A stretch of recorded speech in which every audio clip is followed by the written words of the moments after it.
of ITBPO workshop series, and there are certain humps and bumps here and there, and there are certain power failures and signal failures. So we will have a 5 minutes tolerance.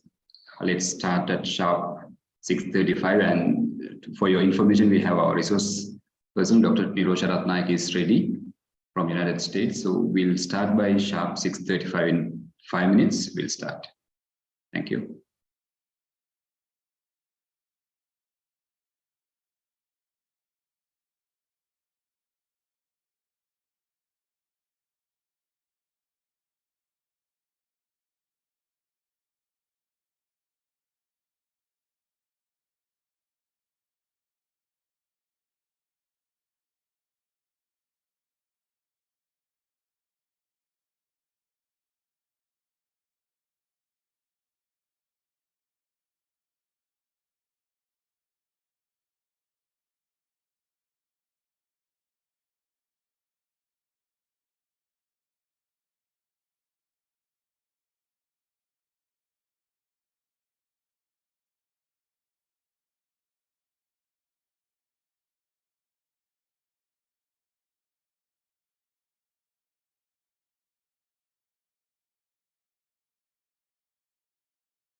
Very good evening, ladies and gentlemen, again, and thanks for joining with us for the 7th session of IT BPO workshop series conducted by the Magnus Academy in collaboration with the M+ project team.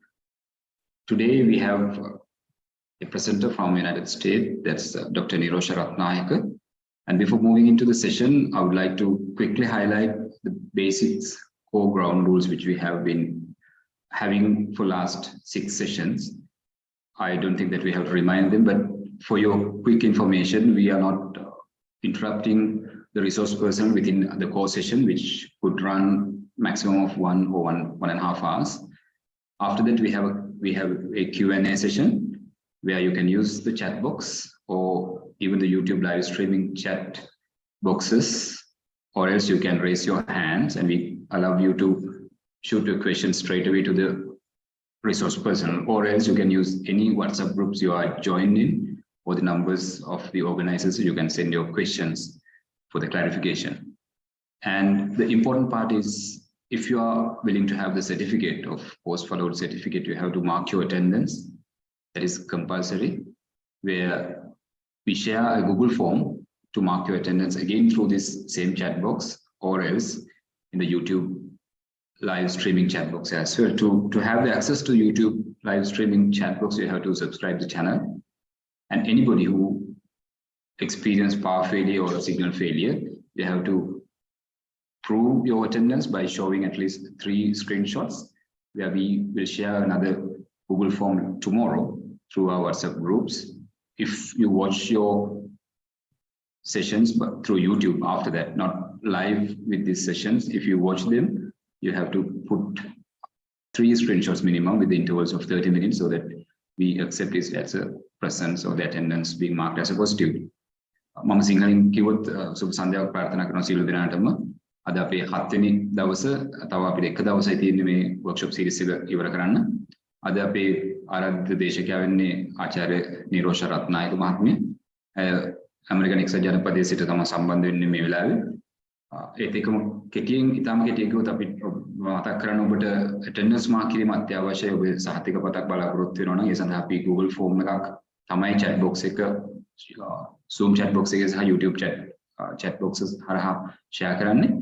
ඊට අමතරව ඔබට මොකක් හරි power failure එකක් එහෙම නැත්නම් signal failure එකක් නිසා සම්බන්ධතාවය දිගටම පවත්වාගෙන යන්න බැරි වුණොත් අපි recommend කරන්නේ සංවිධායක මණ්ඩලය ඉල්ලන අවස්ථාවක ඔබට ඔප්පු කිරීම සඳහා screenshots 3කින්වත් විනාඩි 30ක මිනිත්තු 30ක පරතරයෙන් screenshots 3ක් වගේ තියාගන්න. පසුව ඔබ YouTube එක හරහා ඒක නරඹුවොත් ඒක proof හැටියට පාවිච්චි කරන්න පුළුවන්. ඒක නැවතත් අප්ලෝඩ් කිරීම සඳහා අපි හෙට දවසේ වෙනත් Google form එකක් දෙනවා attendance mark කරන්න බැරි වෙච්ච කට්ටියට. ඊට අමතරව ඔබගේ ගැටලු ප්‍රශ්න ඉදිරිපත් කිරීමට අපි දේශනයේ අතරතුර අවස්ථාවක් ලබා දෙන්නේ. ඒ අතරතුරදී අපි chat boxes ටික disable කරලා තියෙන්නේ. ඒ අවස්ථාවේදී අපි නිරෝෂා මහත්මියගේ දේශනයේ අවසානයේ වෙද්දී Q&A session එක අපි වෙනම open කරනවා පරිම විනාඩි 20ක 30ක ප්‍රමාණයක් දේශකයාගේ වෙලාව තියෙන පරිදි. එතකොට පුළුවන් ඔයාලට chat box එක හරහා එහෙම නැත්නම් Zoom එක අපි කියන hand raise option එක අත උස්සන්න. එතකොට අපි අවස්ථාව ලබා දෙනවා පළමුව පැමිණෙන අයට පළමු අවස්ථාව හැටියට. With that remark, thank you very much again for being with us, and special thanks to Dr. Nirosha. And Dr. Nirosha, I would like to request a small request as well, just while explaining in English with, say, for example, 30 minutes or 20 minutes interval, we would rather happy if you can make a small briefing of the outline within just 2 to 3 minutes in Sinhalese as well, and with your convenient language to suit with the others as well. So moving into Dr. Nirosha, technically, today our session titled as Data Sciences and Machine Learning for Future Applications with my experience, in fact, Dr. Nirosha's experience. So Dr. Nirosha, technically, she's a Director of Decision Sciences, First National Bank of Omaha, United States of America, and she got her PhD in Biostatistics, University of Nebraska, Medical Center, Nebraska, United States. She got over 7 years of data analysis experience, machine learning, predictive modeling, biostatistical and statistical modeling, including data visualization. That's how her profile says. But to be frank with you, just for your information, if I have any conversation with Nirosha, starting with simply she will ask how are you, Nalin? And then her second question is, how's the country doing? And so she's always worried about, though she's resided or settled in the United States, roots are in this country. So I believe that she will take this opportunity to pay gratitude to the motherland, and she always happy to serve when and where we demand. So especially with these undergraduates, the students who wish to improve or excel your career through data sciences and the area which today she's going to discuss, definitely she will be a real helping hand, and she will definitely be helpful, as well as she will definitely guide you on how to do, not just only today's session. And I can guarantee that any of your requirement, I can simply pass through, and she will definitely selflessly helpful. With that remark, ladies and gentlemen, please welcome on screen Dr. Nirosha Ratnayaka. Nirosha, so to you. Yep. Can you hear me well? Perfectly. Okay. Yes, please go ahead. Okay. Thank you, Nalin, for giving this opportunity for me. Actually, this is really great for me to share my life experience and knowledge on my career. And also, thank you, Nalin, for giving a nice introduction. Let me share my presentation first.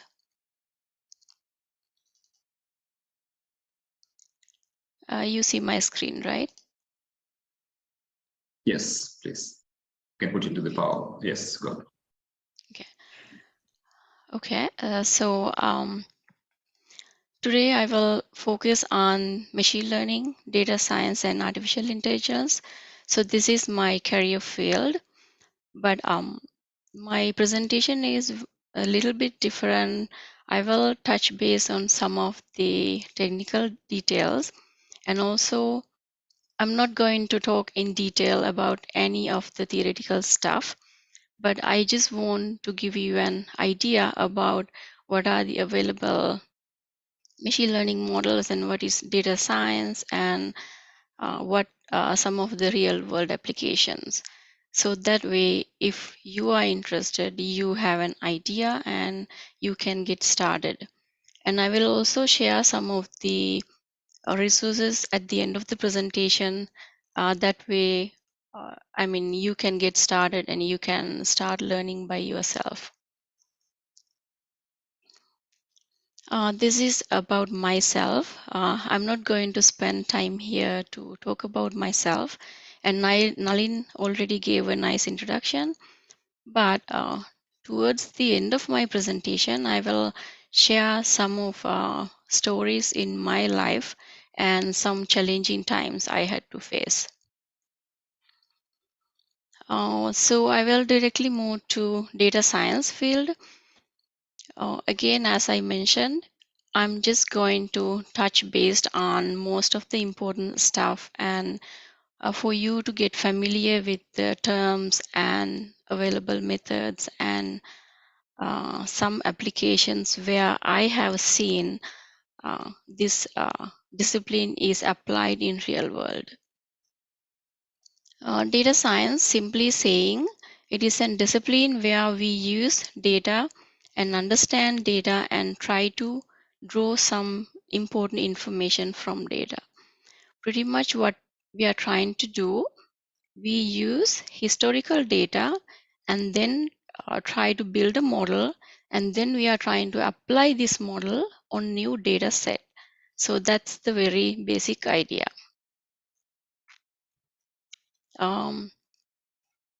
So before discussing about data science, I will just share different types of data analysis methods.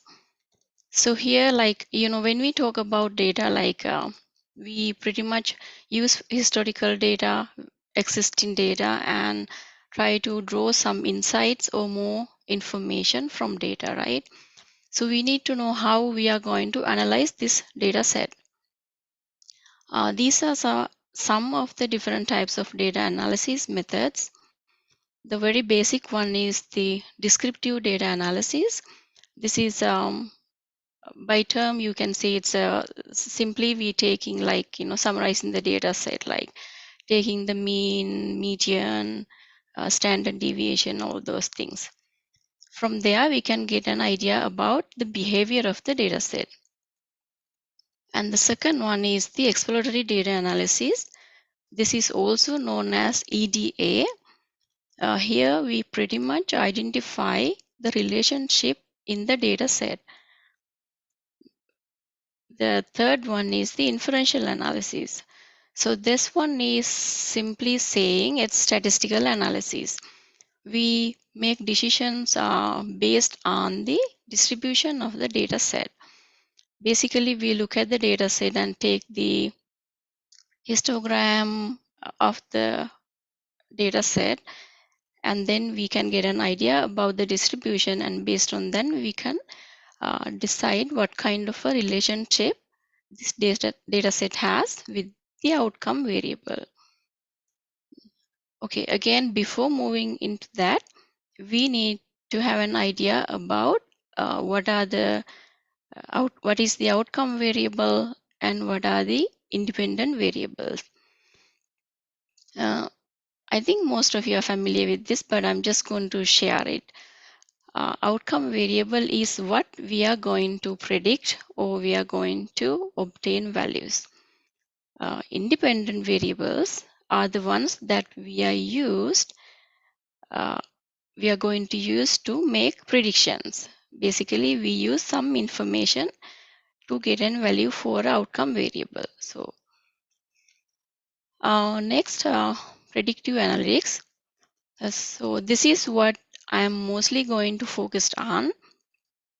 When we talk about predictive analytics, data science, machine learning, artificial intelligence, and data mining, and also deep learning, right? So all these terms will come when we talk about predictive analytics. Mostly in predictive analytics, what we do, we use computer algorithms and then train data in a way that we can apply this to real world data. Simply saying, like, suppose we want to predict company revenue. So what we are trying is we use historical data and then use computer algorithms on this data and then create a model, and then we use that model to make prediction, to predict the revenue for next 24 months, or it could be for next 12 months.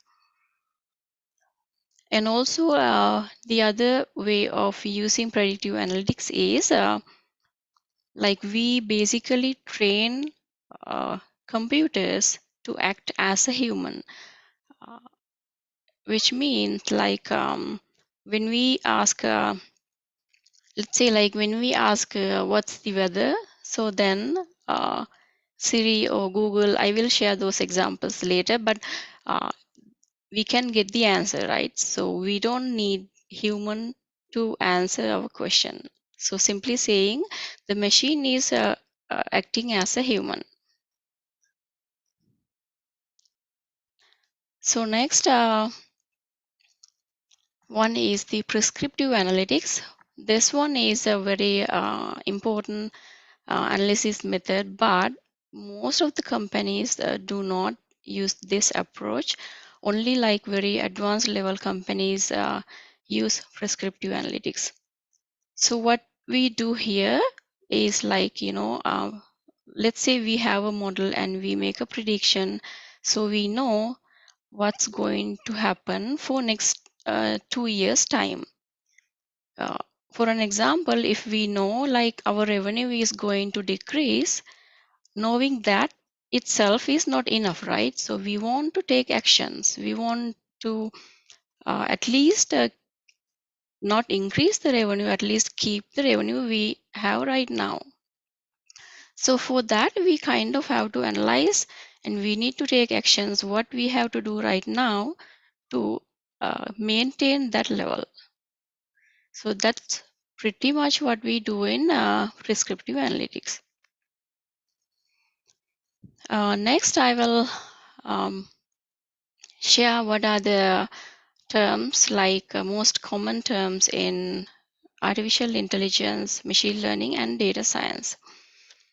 So this is an area where, like, people get confused with these terms, especially like what is data science and is data science artificial intelligence. But I think most of you are familiar with these terms, and maybe there is a little confusion, but again, like the artificial intelligence is the big umbrella. Everything else comes under this umbrella. For an example, data science is a subfield of artificial intelligence. And when we talk about machine learning, deep learning, all these things will come under machine learning, under data science. And when we talk about data mining, it's again a subfield in artificial intelligence, and also it's in machine learning. So here in this picture, you can get an idea about, what are these terms and where they lie in this AI field. Next, I just include some of the most common machine learning algorithms, especially uh, uh, which are the ones that are used in real world. So the very common one is decision trees. This is also known as, like, XGBoost, AdaptBoost, all those algorithms comes under decision trees. Here there are like two types of decision trees. The first one is regression trees, which we used when we have a continuous outcome variable.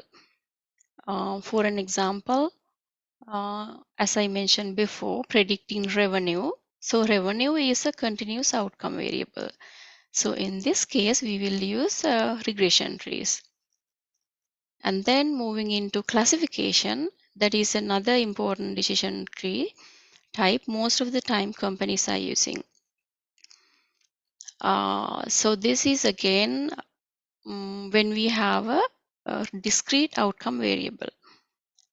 For an example, suppose we are going to predict good customers versus bad customers. So in this case, we have two categories to predict, right? So this one is considered as a classification. The name by itself giving us an idea about what are these two terms mean. Under this, like, there are different types of decision trees, as I mentioned, XGBoost, AdaptBoost, and all those things comes under this. The next one is neural networks. Neural networks is a deep learning method. Here you might hear about the convolutional neural network, which is CNN, and long short-term memory neural network, and the recurrent neural network. Those are the most common ones comes under deep learning technique. And again, I'm not discussing any theoretical stuff, just sharing what's existing in this field, and for you to just to get an idea, and then that way you know what comes in this field, and you can get started if you are really interested.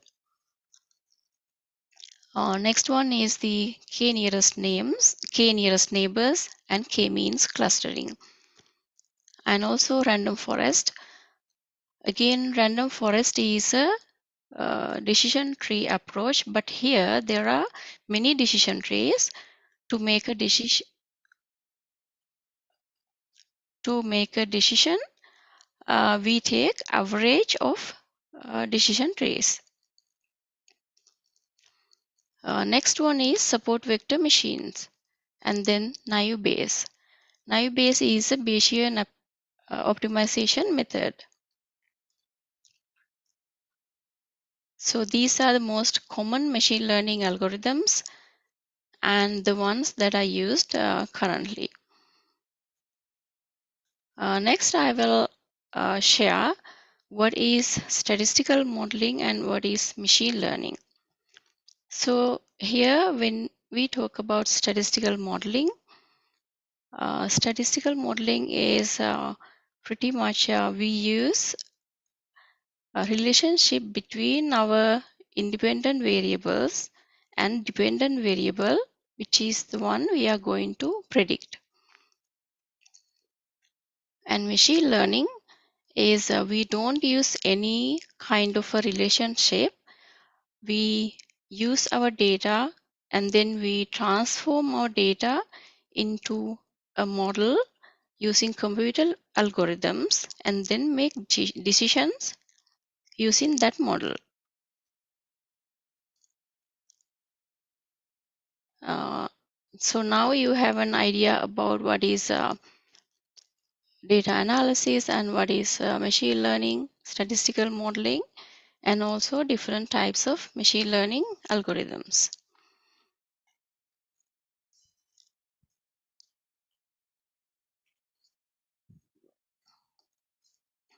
Next, I will discuss a little bit about. Dr. Nisha, sorry to disturb Yeah. that. Can we have a quick wrap up of just 2 minutes of time by in Sinhala language as well? What we have? Yeah, sure. Sorry about that.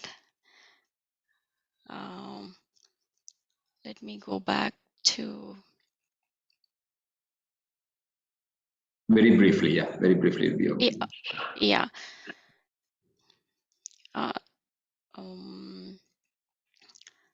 මම ඇත්තටම කතා කරේ මොනවාද data science කියන එක ගැන and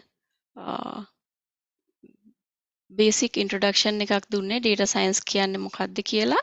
data science කියලා කියන්නේ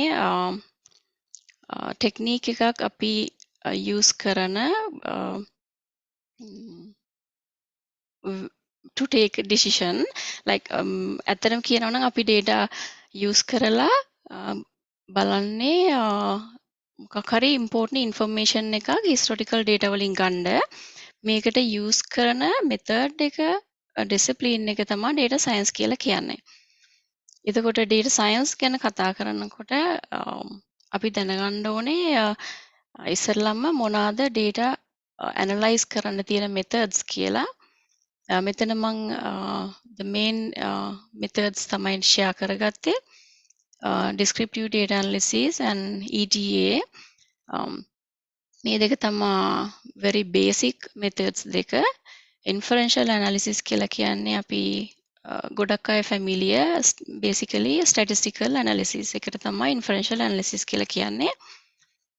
Predictive analysis තමයි මගේ area එක. Predictive analysis වල අපි කරන්නේ ගොඩක් computer algorithms use කරලා computer එක train කරනවා to act as a human. ඒ කියන්නේ human කෙනෙක් වගේ computer එක act කරනවා. ඒක තමයි predictive analysis වල කරන්නේ. ඊළඟට prescriptive analytics කියලා කියන්නේ ගොඩක් companies use කරනවා most advanced level companies mid size companies use කරන්නේ නැහැ මේ approach එක ගොඩක්. මේකෙදි කරන්නේ අපි දැන් models use කරලා prediction එකක් ගන්නවනේ. එතකොට අපි දන්නවා මොකද්ද next 2 years ඇතුළත වෙන්නේ කියලා. මම මෙතන example එකක් විදිහට ගත්තේ revenue එක predict කරන එක. ඉතින් අපේ model එකෙන් කියනවා නම් within next 2 years revenue එක අඩු වෙනවා කියලා. අපි ඒක දැනගත්ත තරමට මදි අපිට පුළුවන් වෙන්න ඕනේ ඒක මේ control කරන්න. at least අපි A level එකේවත් revenue එක තියාගන්න ඕනේ. එහෙම නැත්නම් අපි try කරන්න ඕනේ. of course අපි try කරන්න ඕනේ increase කරගන්න. බැරි නම් අපි ඒක මේ පල්ලෙහාට වැටෙන්නේ නැති වෙන්න තියාගන්න ඕනේ. ඉතින් මේකට ගොඩාක් decisions ගන්න තියෙනවා. අපි දැනගන්න ඕනේ මොන වගේ factors ද consider කරන්න ඕනේ කියලා මොනවාද improve කරන්න ඕනේ කියලා. මේ වගේ කරන analysis එකක් තමයි prescriptive analytics කියලා කියන්නේ.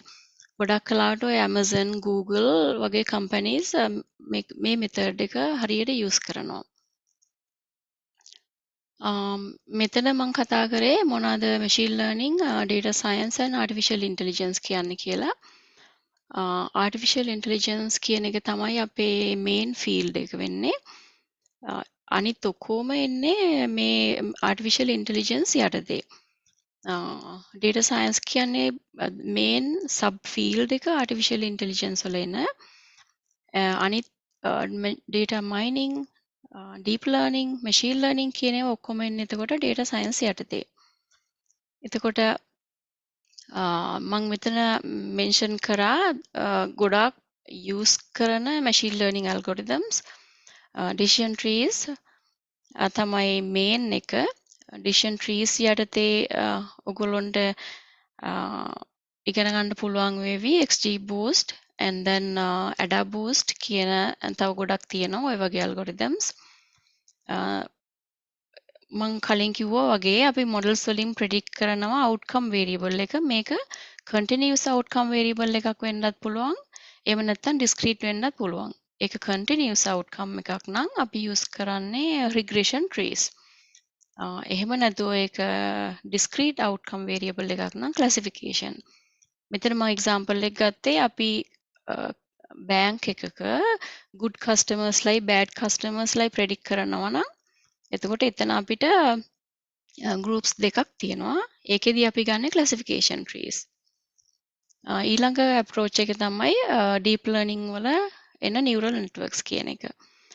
මෙතන මම mention කරා main neural network types, CNN and LSTM and RNN, which is recurrent neural network.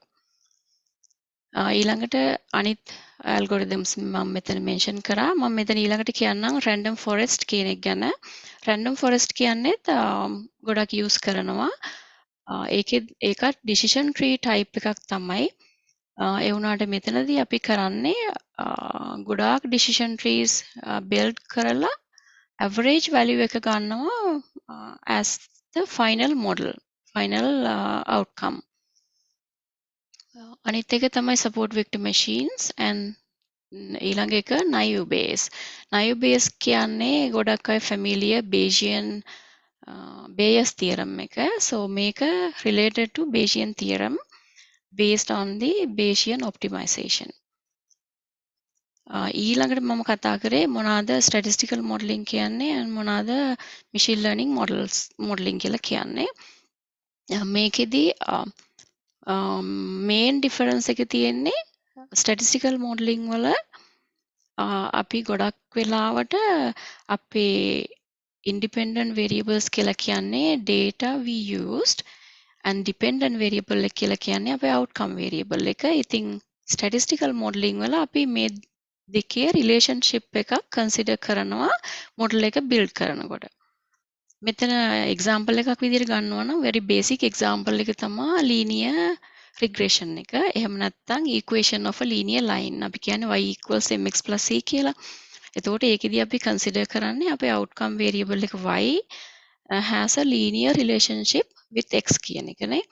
ඒක තමයි very basic idea එක. ඊළඟට machine learning වල අපි කරන්නේ අපි මුකුත්ම assumption එකක් consider කරන්නේ නැහැ. There's no relationship between our independent variables and the dependent variable.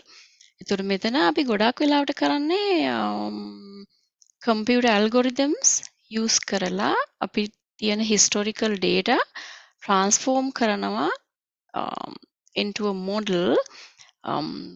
model එකක් කියලා කියන්නේ simply like some set of steps to take a decision නේ.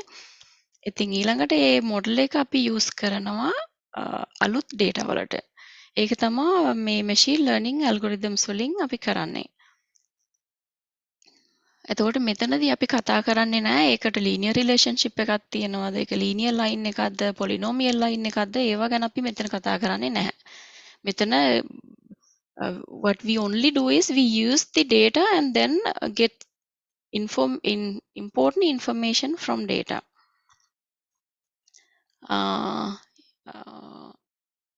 මං හිතන්නේ මම මෙතෙන්ට එනකම් විතරයි කතා කරේ. ඊළඟට මම so now I'm going to talk about big data analysis. Big data analysis, before discussing about the big data analysis, first I will explain what is big data and then why we need some cloud storage systems. I think you are familiar with these terms.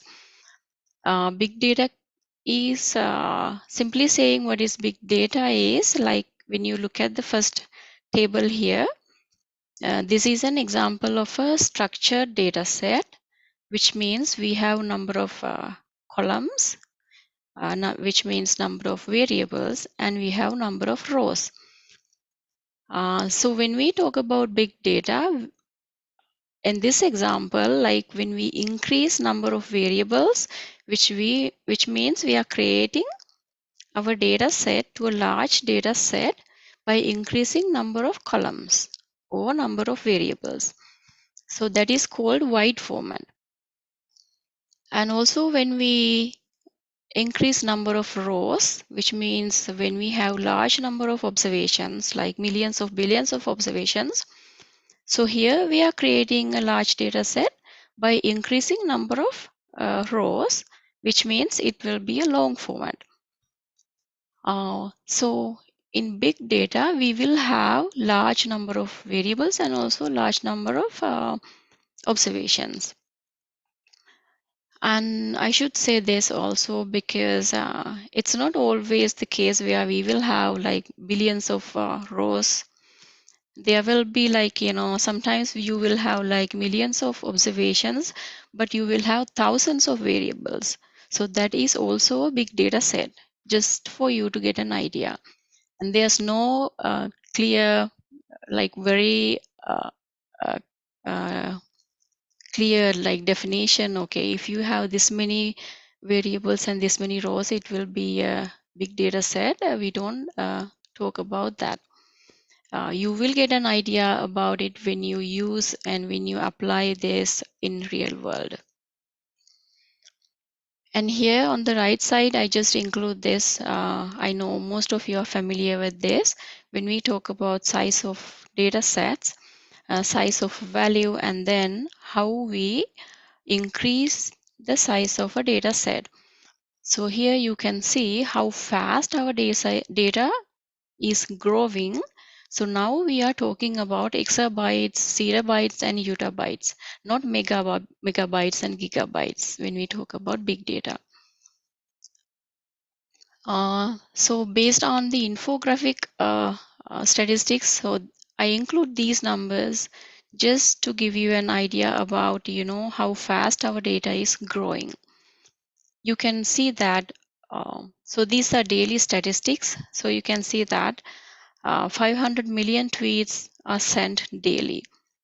And if we consider Facebook is creating 4 petabytes of data every day. This is simply like, our post and photos, comments, and all the other articles and everything.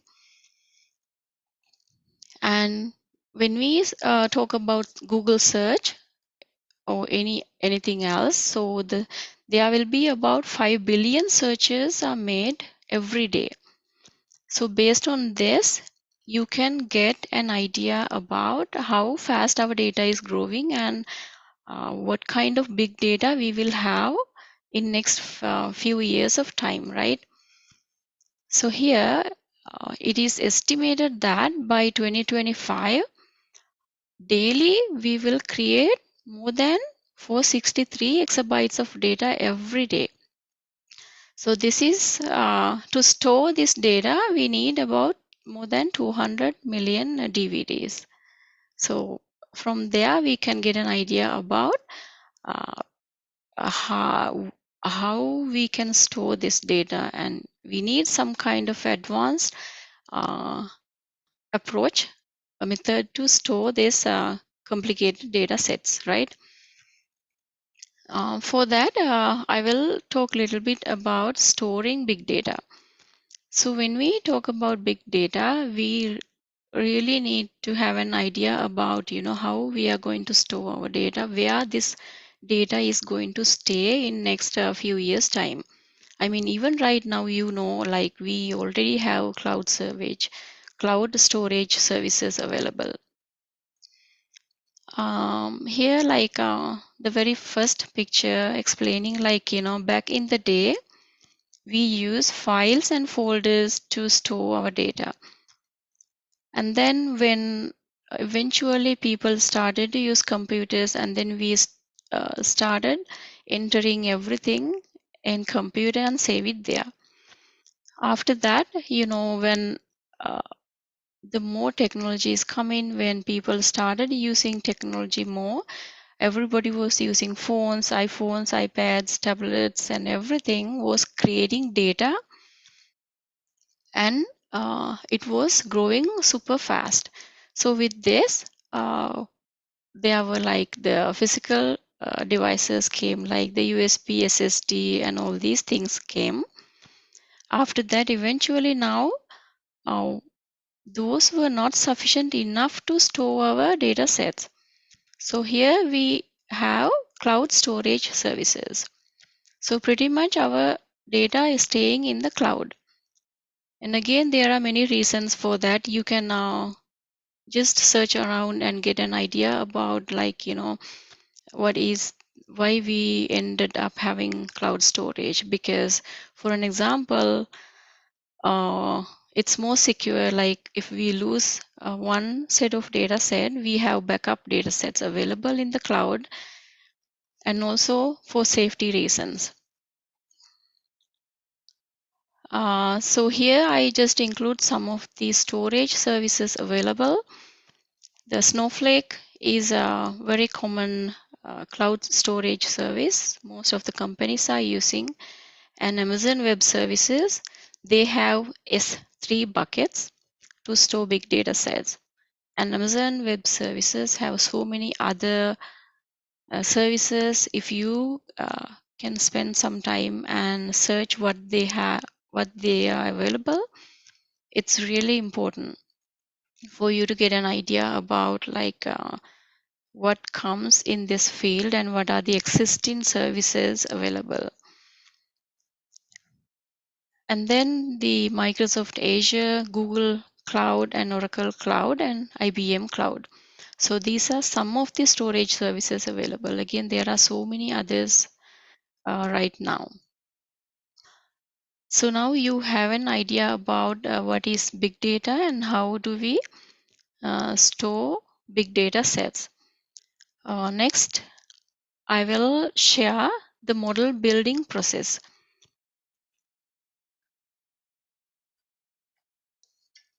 So here we know that our big data is stored in the cloud. So we need to pull our data to build a model.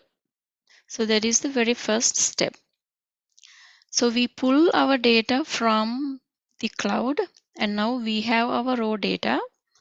So once we have our data set, we are not going to build the model using this raw data set, because as I mentioned before, the machine learning models are based on the data we use, right? It does not consider any relationship of the data set.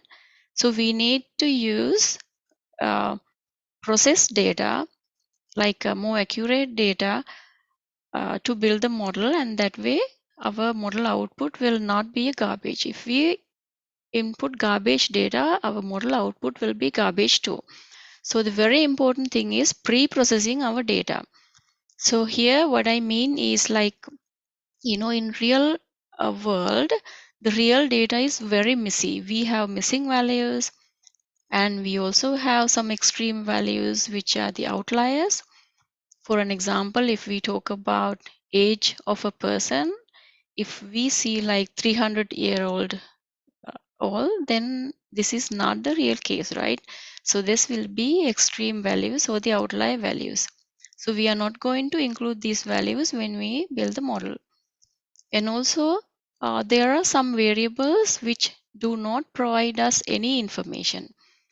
And there is also some which has similar information. Let's say we have 5 variables, and all these 5 variables are giving us the same information. So we don't want to include all the 5 variables. Instead, we can only include one variable, right? Because all of them are giving the same information. We don't want to add everything. So pretty much in data processing, what we do is we handle all these things and prepare our data set for modeling. So once we have the pre-processed data set, the next step is to split our data set. Again, this is a very important step in machine learning modeling. Uh, Actually, even in statistical modeling, data splitting is there. But when it comes to machine learning, it's very important because we use our data to build the model and we don't assume any assumption. I repeat this term many times because that's very important. That's the reason for us to consider all these steps in machine learning model. So we want to make sure our model performs good. Because of that, we split our data set and we use only a sample of the data set to build the model, and we keep a sample to evaluate our model to check how good our model performance is. Here, actually, I only considered training data set and the testing, but in generally, we split our data set into three, which is the training, validation, and testing. So now let's consider the next step. So the next step is to build the model. So here again there are so many steps comes under model building or the model training. Simply like what we do here, when we are going to build a model, there are so many machine learning models available, right? So we will have to build different models. For an example, if it's a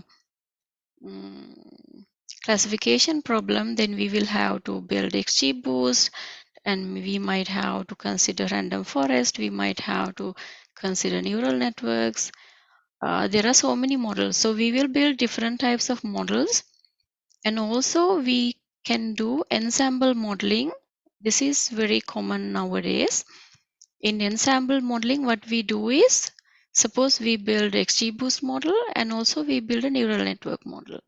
So we combine these two models and then get the output. So that's a complicated model, but it is also mostly used in most of the companies now because the ensemble model will provide more accurate results compared to a single model itself.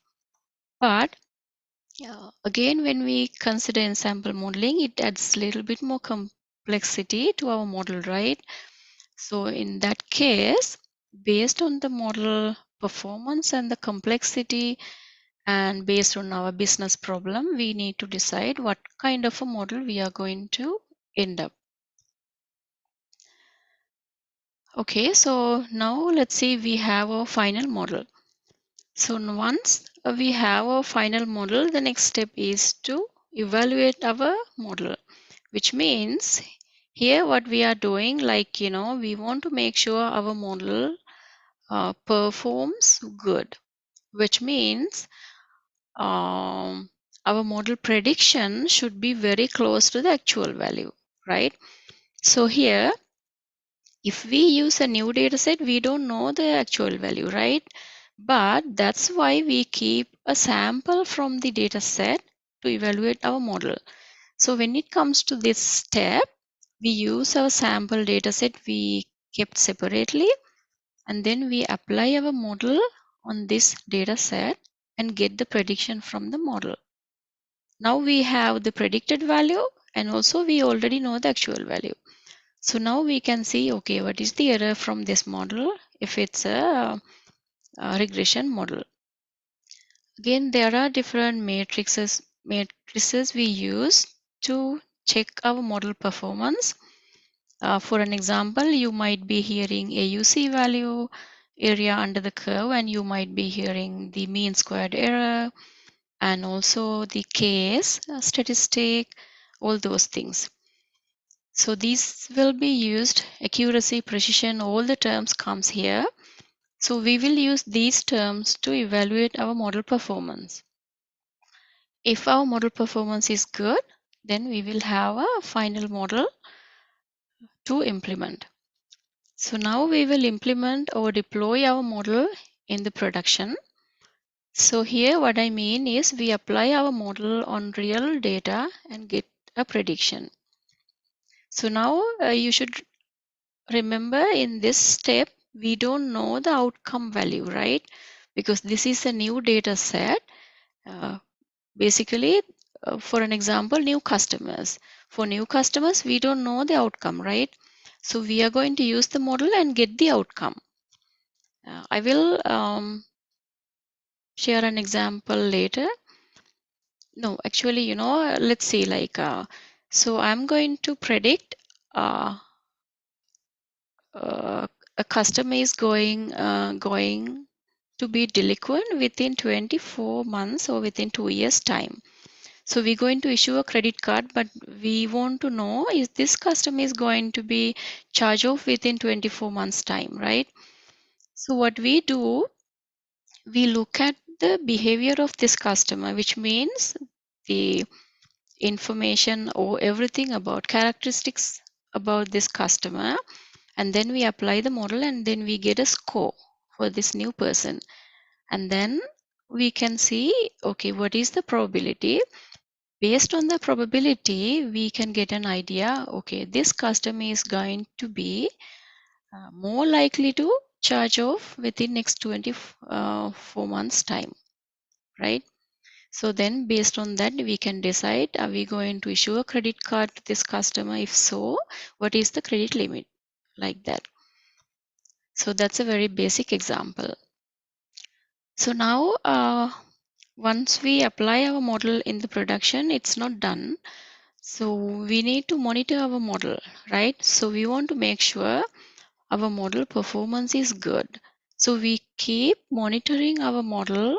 It could be every quarter, it could be every other quarter, or annually. So if we observe,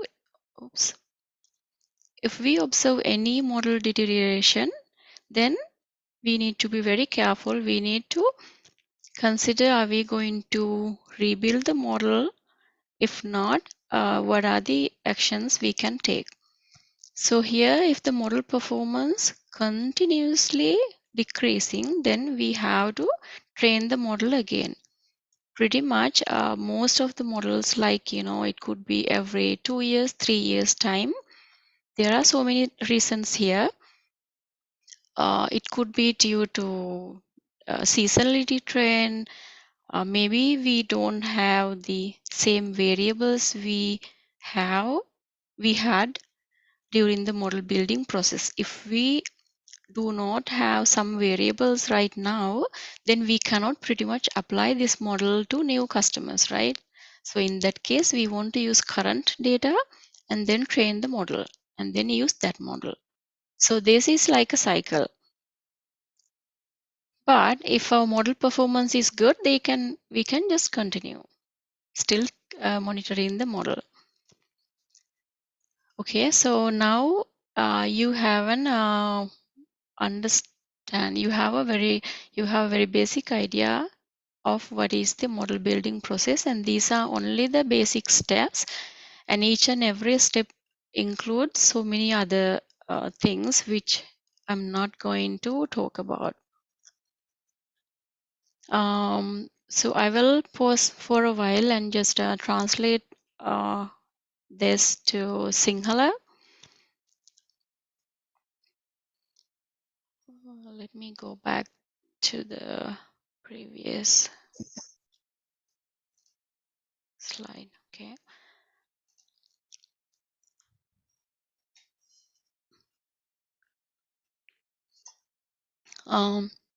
මම ඇත්තට මෙතන කතා කරේ big data analysis ගැන. මොනවාද big data කියන්නේ කියලා. අපි big data ගැන කතා කරනකොට ඇත්තට මෙතන confusion එකක් තියෙනවා. Okay, කොච්චර මොකද්ද size එක big data set එකක් කියලා define කරන්න. ඒක ගැන worry වෙන්න එපා එච්චර. idea එකක් ගන්න මම මෙතන example එකක් දාලා තියෙනවා.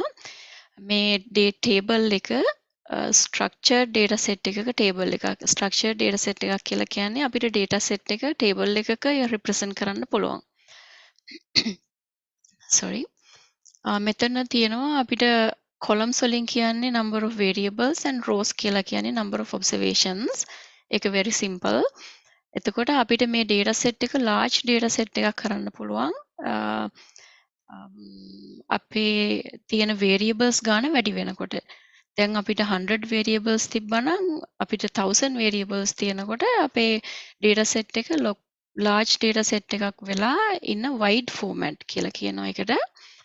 එතකොට අපි number of rows වැඩි කරනවා නම් example එකක් විදිහට කියනවා නම් අපිට දැන් 1000 records තියෙනවා නම් අපිට millions of billions of records තියෙනකොට ඒකෙන් අපි කරන්නේ large data set එකක් create කරනවා in a long format. ඒක very simple. එතකොට අපිට big data set එකක් කියලා කියනකොට large number of columns තියෙන්නත් පුළුවන්, large number of rows තියෙන්නත් පුළුවන්. මේක තමයි simply big data set එකක් කියලා කියනවා නම් ඔයගොල්ලන්ට idea එකක් ගන්න. ඊළඟට මෙතන මම මේ table එක include කරා අපි big data ගැන කතා කරනකොට data set එකේ size එක ගැන idea එකක් ගන්න. The smallest data set is a binary value එක 0 or 1 which is just 1 bit, right? The size එක 1/8 of a byte and ඒක ගැන මම කතා කරන්න යන්නේ නැහැ මොකද ඔක්කොම මේක ගැන familiar හින්දා. But අපි like 20-30 years ago වගේ බැලුවොතින් මම නම් දන්නේම නැහැ මොකද්ද 0 byte eubyte කියන එක. ඉතින් දැන් අපිට බලා ගන්න පුළුවන් අපි data sets වල size එක ගැන කතා කරනකොට we talk about exabytes and zettabytes and yottabytes. ඒ කියන්නේ ලොකු data sets දැන් අපිට තියෙන්නේ. ඊළඟට මෙතන මම include කරා infographic එකේ statistics වලට අනුව මේගොල්ලෝ මේවා දීලා තියෙනවා මේ daily statistics. අපි බැලුවොත් එහෙම Twitter එකේ දවසකට more than 500 million tweets are sent back and forth. එතකොට Facebook එකේ ගත්තොත් එහෙම about 4 petabytes of data creating every day. ඒ කියන්නේ දවසකට more than 4 petabytes of data create කරනවා Facebook එකේ. ඒක include වෙනවා අපි post කරන pictures, comments and other websites and everything. Searches ගත්තහම more than 5 billion searches every day. ඕවත් එක බලනකොට මේකේ estimate කරලා තියෙනවා 2025 වෙනකොට about 460 exabytes of data create වෙනවා every day කියලා. ඉතින් මේක store කරන්න ගියාම ලොකු ප්‍රශ්නයක් වෙනවා. මොකද අපිට ඕන වෙනවා more than 200 million DVDs. දවසකට එකතු වෙන data store කරන්න ගියොත් එහෙම. එතකොට සතියකට බැලුවොත් මාසයකට බැලුවොත් අවුරුද්දකට බැලුවොත් හිතා ගන්න පුළුවන් කොච්චර data අපිට collect වෙනවද සහ ඒක කොච්චර complicated වෙනවද store කරන්න ගියාම කියලා. ඒක හින්දා මම මෙතන කතා කරේ කොහොමද අපි big data store කරන්නේ කියලා. අපි ගොඩක් අවුරුදු ගානකට කලින් ගිහිල්ලා බැලුවොත් එහෙම අපි දන්නවා අපි ඔක්කොම records save කරේ files and folders වලනේ. ඉතින් ඊට පස්සේ computers එනවත් එක්කම ඔක්කොම computer එකේ enter කරන්න ගත්තා. ඊළඟට computer එක sufficient enough නැති වෙද්දී අපි එක USB drivers, SSD ඔය වගේ දේවල් ආවා. දැන් ගොඩාක් companies වල use කරන්නේ cloud storage services. එතකොට අපේ data එකක්වත් physical devices වල නෙවෙයි තියෙන්නේ. ඒක තියෙන්නේ cloud එකේ. Cloud storage service එක කියන්නේ again very complicated area එකක් which I'm not very familiar with. There are different career paths if you are interested in that area as well. එතකොට මම මෙතන mention කරලා තියෙනවා දැනට mostly ඒ කියන්නේ ගොඩක් use කරන cloud storage services කීපයක්. Snowflake, S3 buckets in AWS and Microsoft Azure and Google Cloud ඔය වගේ දේවල්. and තව ගොඩාක් storage services තියෙනවා මේ මම මෙතන හරිම කීපයක් තමයි දැම්මේ. ඊළඟට අපි දැන් big data ගැන කතා කරා. big data store කරන එක ගැන කතා කරා. ඊළඟට මම කතා කරේ කොහොමද මේ data use කරලා model එකක් build කරන්න කියලා. මෙතන පළවෙනි step එක තමයි අපි data pull කරනවා cloud එකෙන්. එතකොට data pull කරාම based on our business problem. ඒකෙදිත් අපි ඇත්තටම මට කලින් කියන්න අමතකුණා we need to make sure what data we want to pull, right? දැන් ඒ කියන්නේ මම කලින් කිව්වා වගේ අපිට data ගොඩාක් තියෙනවා, like so many variables and there are lots of information in a company about anything. ඒකින්ද අපි දැනගන්න ඕනේ මොන dataද pull කරන්න ඕනේ කියලා. so අපිට අවශ්‍ය data set එක pull කරගත්තට පස්සේ ඊළඟට අපි මේ data set එක use කරන්නේ නැහැ model එක build කරන්න. මම මේ steps ටික ගැන ඉක්මනට කියන්න මොකද මේක ගොඩක් important model එකක් build කරන්න ගියාම. ඒකින්ද ඉතින් අපි data set එක pull කරාට පස්සේ අපිට මේ data set එක process කරන්න ඕනේ. ඒ කියන්නේ අපේ ඇත්තටම ගත්තොත් real data set එකක් ගත්තාම ඒක ගොඩාක් messy. ගොඩාක් unimportant information තියෙනවා. සමහර ලාවට missing values තියෙනවා. සමහර වෙලාවට එකම information එක දෙන variables ගොඩක් තියෙනවා data set එකේ. ඉතින් අපිට ඒ ඔක්කොම consider කරන්න ඕනේ නෑ model එක build කරනකොට. මොකද ඒ වගේ additional information එකක් දෙන්නේ නෑනේ. ඒකින්ද අපිට most important variable එක use කරන්න පුළුවන්. එතකොට අර unnecessary ඒවා අයින් කරන්න ඕනේ.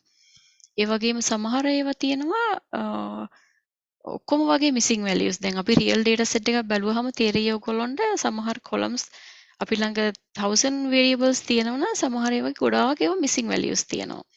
ඉතින් missing percentage එක අනුව අපි decide කරන්න ඕනේ okay අපි මේක තියාගන්නවද නැද්ද කියන එක. ඉතින් ওই වගේ data cleaning process එක කියන එක very important step එකක් model building එකේදී.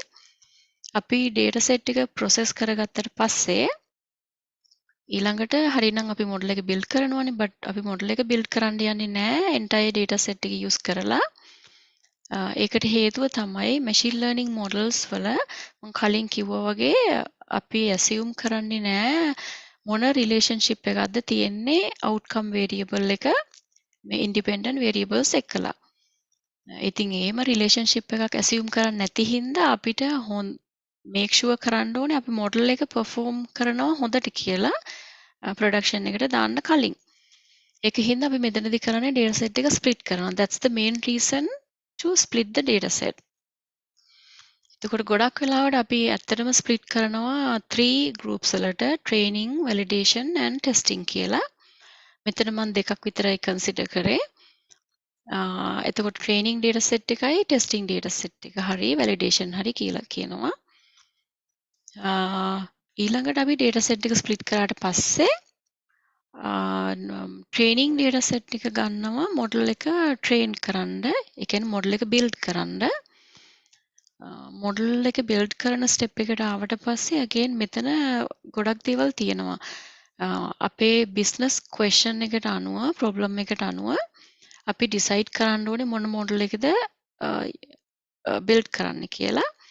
සමහර වෙලාවට ගොඩක් වෙලාවට අපිට ගොඩක් models build කරන්න වෙනවා. ඒක XGBoost එකක් වෙන්න පුළුවන්, random forest එකක් වෙන්න පුළුවන්, neural network එකක් වෙන්න පුළුවන්.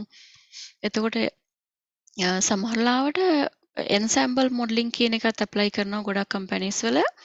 ඒත් ensemble model එකක් කියලා කියන්නේ XGBoost එකකුයි neural network එකකුයි combine කරනවා. එහෙම නැත්නම් XGBoost එකකුයි තව මොකක් හරි model එකකුයි combine කරලා prediction එක ගන්නවා. එතකොට මේ combine model එකට තමයි ensemble model එකක් කියලා කියන්නේ. සමහර වෙලාවට ensemble model එකේ prediction එක හොඳයි one model itself ගන්නවට වඩා. ඒ වුණාට ඒකේ performance එක පොඩ්ඩයි නම් improve වෙන්නේ අපි ensemble model එකට යන්නේ නැහැ. මොකද ඒක ටිකක් complicated. ඒ වගේ if the model improvement is very little then we just end up with the single model itself. again එක depend වෙනවා company එක අනුව business problem එක අනුව and also compliance issues තියෙනවා ගොඩක් companies වල machine learning models implement කරන්න ගියාම ඉතින් මම ඒවා ගැන දැන් කතා කරන්න යන්නේ නැහැ අපි දැන් ෆයිනල් මොඩල් එක බිල්ඩ් කරාට පස්සේ ඊළඟට බලන්න ඕනේ මොඩල් එකේ performance එක කොහොමද කියලා මම අර කලින් කිව්වේ ඒකයි අපි data set එක split කරලා training validation කියලා තියාගන්නවා. එතකොට මෙතන අපි තියාගත්ත මේ sample data set එක use කරනවා to check our model performance. ඒ කියන්නේ අපේ model එකේ prediction එක කොච්චර හොඳයිද කියලා බලන්න අර sample data set එක දැන් අපි ගන්නවා. මෙතනදී අපි කරන්නේ අපේ model එක train කරන්න use කරපු නැති data set එකකට model එක apply කරලා prediction එකක් ගන්නවා. එතකොට අපි ළඟ දැන් actual value එක already තියෙනවනේ. මොකද ඒක historical data හින්දා අපි ළඟ actual outcome value එක තියෙනවා. ඊළඟට model එකෙන් ගන්න prediction එක තියෙනවා. දැන් අපිට බලන්න පුළුවන් මේ අපේ predicted value එක is it really the actual value කියලා නැත්නම් මොකක්ද difference එක කියලා regression එකක නම් අපි ගොඩක් වෙලාවට error එක තමයි consider කරන්නේ. ඊළඟට error එක අඩුම එක තමයි error එක ගොඩක් අඩුයි නම් ඒ කියන්නේ අපේ model එකේ performance එක හොඳයි කියන එක නේ. ඇත්තටම මෙතනදී ඒක විතරක්ම නෙමෙයි consider කරන්නේ ගොඩක් steps තියෙනවා මේ model එක evaluate කරන්න ගියාම ඒ කියන්නේ අපි මෙතනදී use කරන matrices තමයි AUC, KS and mean squared error and accuracy, precision, all those things මෙතන අපි consider කරනවා. again මේකෙදී දැන් අපි ගොඩාක්ම accuracy ගැන විතරක් නෙවෙයි focus කරන්නේ. මම ඒක ගැන detail කියන්න යන්නේ නැහැ. නිකන් idea එකක් විතරයි දෙන්නේ. ඊළඟට අපි model performance එක හොඳයි නම් අපි ඊළඟට කරන්නේ model එක implement කරනවා. ඒ කියන්නේ අපේ model එක production එකට දාලා අලුත් data වලට අපි model එක apply කරනවා. model එක apply කරලා ඒක කරන්නේ කොහොමද? ඒ කියන්නේ අපි දැන් model එක build කරේ historical data වලින්නේ. එතකොට model එක apply කරන්න යන්නේ අලුත් data වලට. simply කියනවා නම් අලුතෙන් එන customers ලට. මෙතන මම ගත්ත example එක තමයි අපේ model එක predict කරන්නේ being charged off within next 24 months time නම් in a bank අපිට අලුතෙන් එන කස්ටමර්ට බලන්න ඕනේ ඕකේ මේ කස්ටමර්ට ක්‍රෙඩිට් කාඩ් වල බිල් එක ගෙවන්න පුළුවන්ද monthly balance එක ගෙවාගෙන යන්න පුළුවන්ද එහෙම නැත්නම් අවුරුදු දෙකක් විතර within the first 2 years of time මෙයාගේ card payments ගෙවන්න බැරුව delinquent වෙනවද කියලා නේ එතකොට ඒක කරන්නේ මොඩල් එකේ ප්‍රෙඩික්ෂන් එක අනුව. දැන් ඒකට කරන්නේ අපි new customer ගේ information තියෙනවනේ මේගොල්ලෝ කොච්චර credit cards තියනවද. මම මෙතන income එක කියලා කියන ඒ වුණාට අපි income එක කියන එක consider කරන්නේ නැහැ මොඩල් එක build කරනකොට. ඒ වගේ restrictions තියෙනවා අපිට compliance පැත්තට එනකොට. මම ඒක ගැන කතා කරන්නේ නැහැ කොහොම හරි. අපිට කොච්චර credit cards තියෙනවද credit limit එක මොකද්ද මේ දැන් තියෙන ඒ වගේ income එක මොකද්ද ඉතින් ওই වගේ ගොඩක් information තියෙනවනේ ඒ information ඔක්කොම අපි model එකට දානවා දාලා ඉවරලා model එකෙන් score එකක් ගන්නවා score එක කියන්නේ probability එකක් ගන්නවා එතකොට මේ probability එකට අනුව අපිට හිතා ගන්න පුළුවන් okay higher probability එකක් නම් එන්නේ okay මේ customer ඊළඟ 2 years time වලින් charge off වෙන්න තියෙන chance එක වැඩි කියලා. එතකොට ඒ අනුව අපිට decide කරන්න පුළුවන් මොනවාද කරන්න පුළුවන් කියලා. ඒක වෙන්නේ නැති වෙන්න. ඒ step එකේ ඉන්නේ prescriptive analytics මම අර මුලින්ම කතා කරපු. I think ඕක තමයි model එක use කරන්නේ කොහොමද කියලා මෙතනදී මම කතා කරේ. ඊළඟට අපි model එක production එකට දැම්මට පස්සේ අපිට එතනින් ඉවර වෙන්නේ නැහැ. මොකද අපි model එක monitor කරන්න ඕනේ frequently. මොකද machine learning models කියලා කියන්නේ මොකක්වත් relationship එකක් දීලා build කරපු model එකක් නෙවෙයි data වලින්ම තමයි ඒක learn කරේ. ඒක හින්දා data වල වෙනස්කමක් වුණොත් එහෙම අපි model එකේ prediction එක accurate නැති වෙනවා. performance එක හොඳ නැහැ basically. ඒක හින්දා අපි model එකේ performance එක monitor කරන්න ඕනේ. ඊළඟට අපි දැක්කොත් එහෙම like model performance එක very poor කියලා එකපාරටම දැන් very first month if the model performance poor නම් අපි model එක rebuild කරන්න යන්නේ නැහැ. Basically අපි like maybe couple of months වගේ observe කරනවා model එක performance එක end end poor නම් ඒ කියන්නේ අපි consider කරන්න ඕනේ model එක ආපහු build කරන්න. මොකද සමහර ගොඩක් වෙලාවට වෙන්නේ seasonality trends තියෙනවා but දැන් නම් model build කරනකොට ඒකත් consider කරනවා seasonality trend එක ප්‍රශ්නයක් වෙන්නේ නැහැ ගොඩක් වෙලාවට machine learning models වලට ඒක හින්දා ඒ වුණාට data වල issues එන්න පුළුවන් සමහර වෙලාවට අපි example එකක් විදිහට ගන්නවා නම් credit history ගැන කතා කරනවා නම් credit මම දන්නේ මං හිතනවා ඔයගොල්ලෝ මේවා ගැන ෆැමිලියර් කියලා FICO credit score කියලා තියෙනවා ඊළඟට TransUnion කියලා තියෙනවා ඔය වගේ අපේ credit cards use කරලා තියෙන history එක අනුව අපිට score එකක් දීලා තියෙනවා. ඇත්තටම ගොඩක් රටවල මේක ගොඩක් use කරනවා financial industry එකේ. ඉතින් මේ credit score එක කියන එක ගොඩක් important. අපි mortgage loan එකක් apply කරන්න ගියත් ඒක බලනවා ගොඩක් companies වලින්. ඉතින් එතකොට credit score එක calculate කරන්නේ machine learning model එකකින්. එතකොට credit score එක calculate කරන්න use කරපු variables වෙනස් වෙලා තියෙනවා නම් model එකෙන් දෙන credit score එක accurate නෑ. ඒක හින්දා අපි ආපහු model එක build කරන්න ඕනේ. ඒක තමයි මේ example එකක් විදිහට කියනවා නම් ඊළඟට අපේ model performance එක හොඳයි නම් we just use our model in the production. මේක තමයි ඉතින් machine learning model එකක් build කරනකොට තියෙන main steps ටික වෙන්නේ.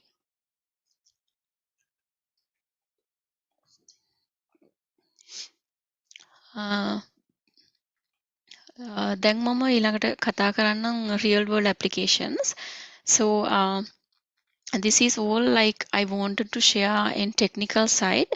So now I want to share some real world applications because I'm not sure like to what extent we use machine learning models in Sri Lanka, but I'm sure like based on the applications I'm sharing, there will be at least one or two which we are not using currently. So you can get an idea and maybe you can based on these you can come up with new ideas. When you start your career there will be like so many other opportunities, and this is the area where there's no ending of growing. I mean, this is not the only area, but the data science is a really hot topic nowadays, and it's a good career path, and you will have a good income, and also like there are more opportunities for you. If you start your career in this field, you can create your own group, maybe start a small business and build machine learning models and sell it. That's another way of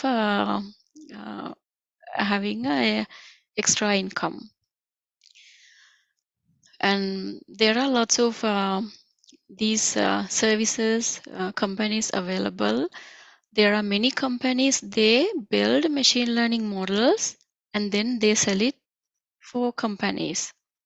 And these are like they start small, they start like their own business as a small group, and then eventually you can grow it, become billionaires. So so this is the very first example I'm going to share here. What we are going to predict is predicting customers. Are they risky customers or not? And also most of the time we don't only predict risky or not, we find who are the riskiest people, who are the low level risky people, and who are the medium level risky people and high risk customers. Especially for an example, suppose this is in a bank. I already explained this one little bit, but so here you can see this is a simple decision tree where we use to decide the risky level of a customer. Again, this is not the real application. I just put these numbers just for you to get an idea. But in real world, it will be very complicated. But decision tree simply itself is a tree which has branches. So in a machine learning model, we have like different variables. Like when we have a final model, we have set of variables in the machine learning model, and it will provide us the variable importance, which means it will tell us what is the most important variable and what is the next important variable, what is the next important variable. So based on that, here the top variable is total number of inquiries. And now the decision tree or the machine learning model will decide, okay, who are the customers that has a total number of inquiries less than or equal to 5. And those people will go to this bucket.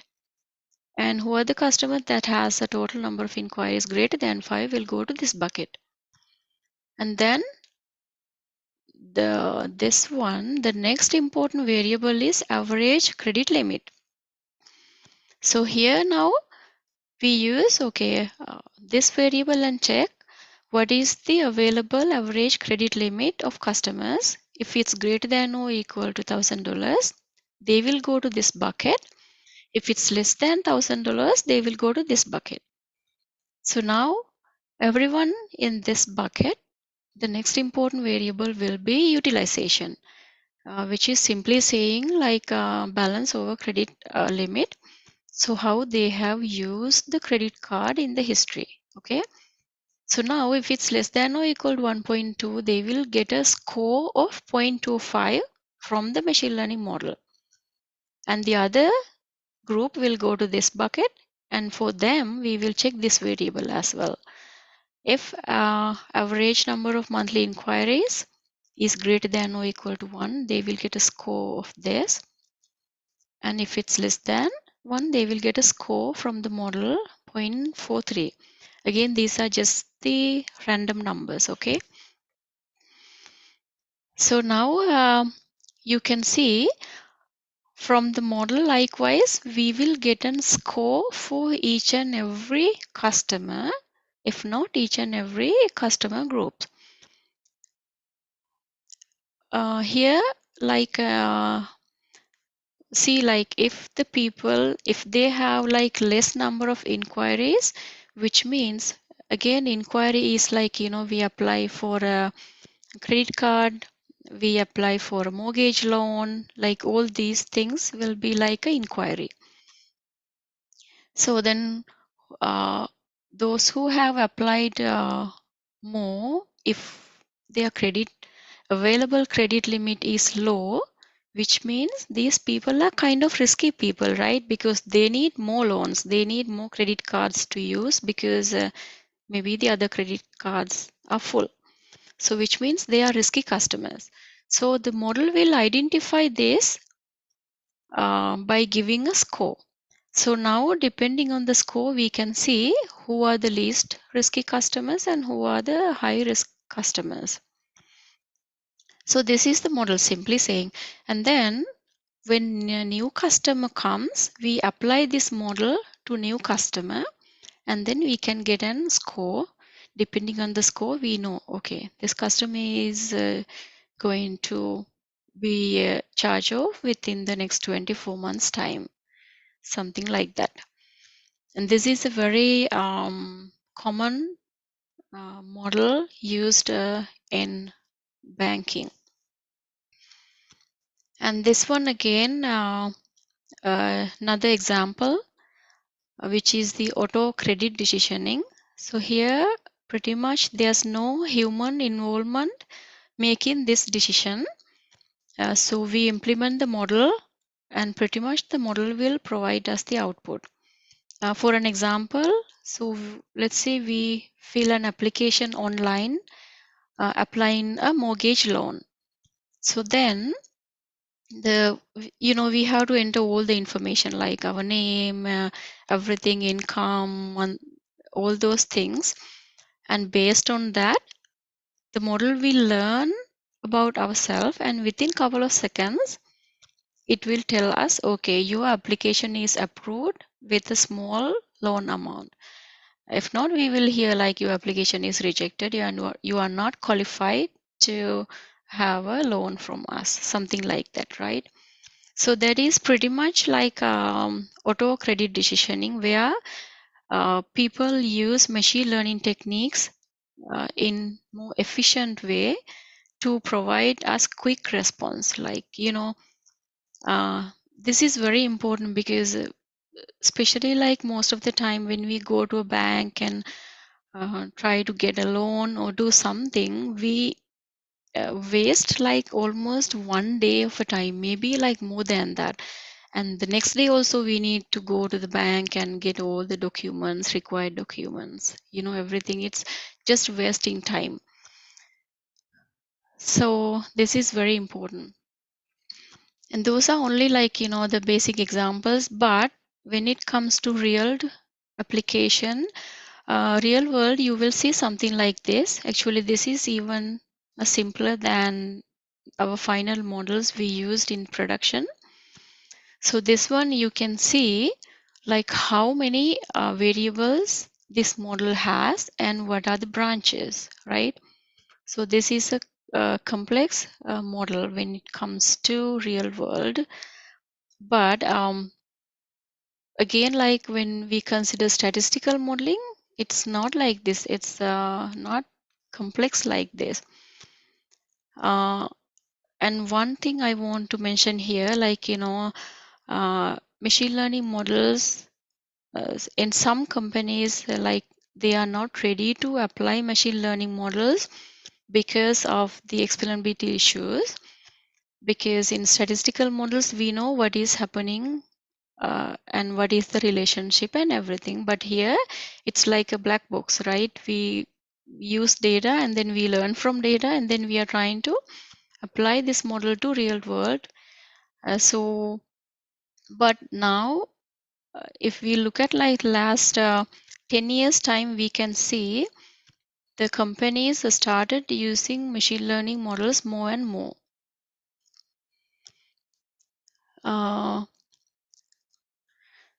Next example is voice to text. Again, this comes under data mining in machine learning. And I know, like, we all are familiar with all these like devices, Siri in iPhones, and Alexa and Google, all those things.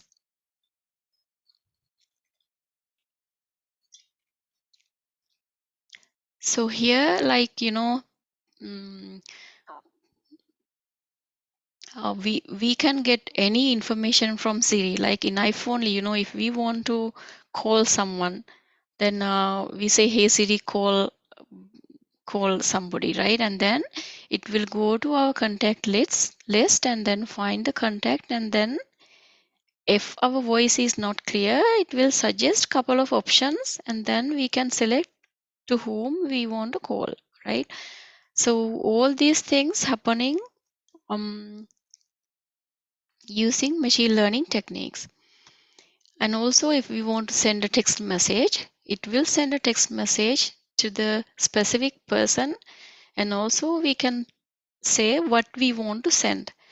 I mean, it's very interesting, and people, started this because there were more people using phone while driving and doing other tasks, which is very risky.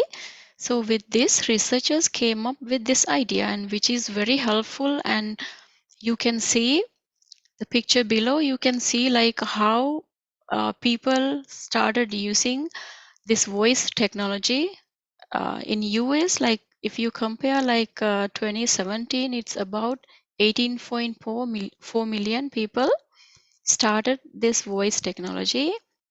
And now it's almost like 80%, 80 million people are using this technology when it comes to 2023. And I'm sure it's increasing exponentially. And also, if we consider Google, like you see, like, you know, if we want to play some music, then we can just tell, hey, Google, play some Sri Lankan music, play some clean music. When we say play some clean music, it's really picking up those terms and playing the clean version of music. And also, if we want to learn something new, right? So we can get any kind of information, like who is Isaac Newton, who is the richest person, and whatever we want to learn, it's like Google search. Now we just tell them and they will give us the answer. And also the interesting thing is, like, you know, it will provide us the answer and then it says, okay, do you want to continue? Do you want to hear more information? And so there you go. You don't have to type anything now. You can save your time using this technology and don't have to turn on the computer. I mean, it's not always applicable, but this is very useful and applied in most of the companies as well. Uh, the next example is self-driving vehicles. So here, again, this is based on a deep learning technique, which is pretty much based on neural networks. And I hope you are familiar with these self-driving cars, and there was a time everybody was scared about this because you know, due to some errors and due to accuracy issues of the model, it was not stopping at the right time. And but now these has been improved a lot. So what it does is it pretty much identifies images and humans, and also it can detect the distance where to push the brake, where to accelerate, all those things. Um, so it's very advanced machine learning technique. And what they did to improve the accuracy of this model, the researchers decided to collect more accurate data. So here in the bottom, this picture, you can see when we try to open a website, maybe try to fill an application, you will be prompted to something like this, right?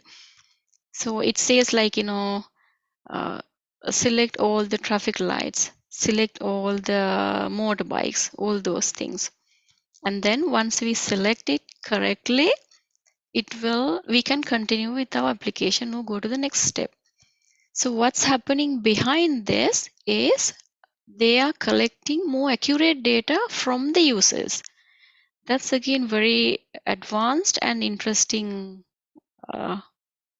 thing, because that way the model already knows, okay, the model has predicted these are traffic lights, but they make sure again from the users, is it traffic light or something else. So that way they can collect more accurate data, which means they have a very good data set, clean data set to train their model, and then the model prediction will be more accurate.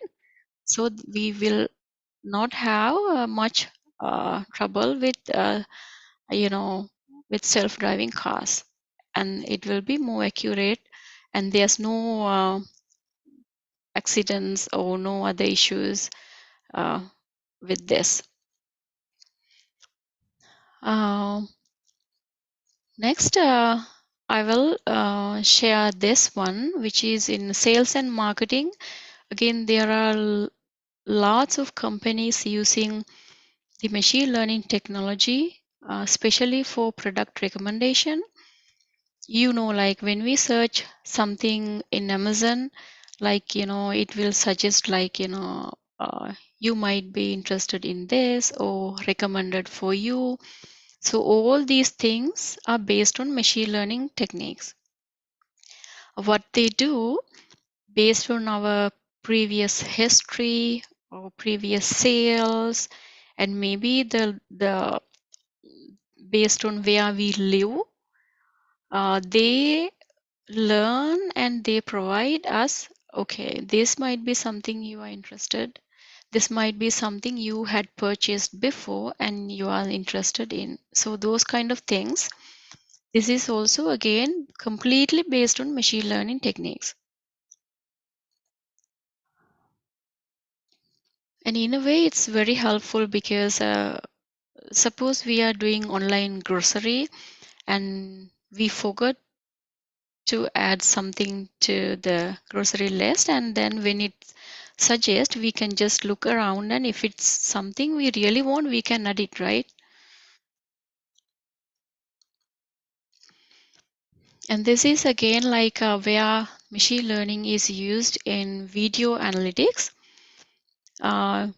We all are familiar like how YouTube works. Again, like, you know, when we play some YouTube music, if we let the autoplay option on, it will continue playing songs or whatever we played before, and those like the ones that will play auto is the ones that are related to what we played before or what we had played in the history. So based on that, it will keep playing the music. And also, you know, if we do not have YouTube Premium, uh, this is not something funny, but I know no one likes this, but in the middle of the video or a teledrama, there will be some advertisements, but those advertisements are user specific advertisements, which is also based on machine learning techniques. And also, like, you know, if I watch like one Sri Lankan teledrama and the next time when I open YouTube, there will be like a series of new Sri Lankan teledramas in my YouTube list.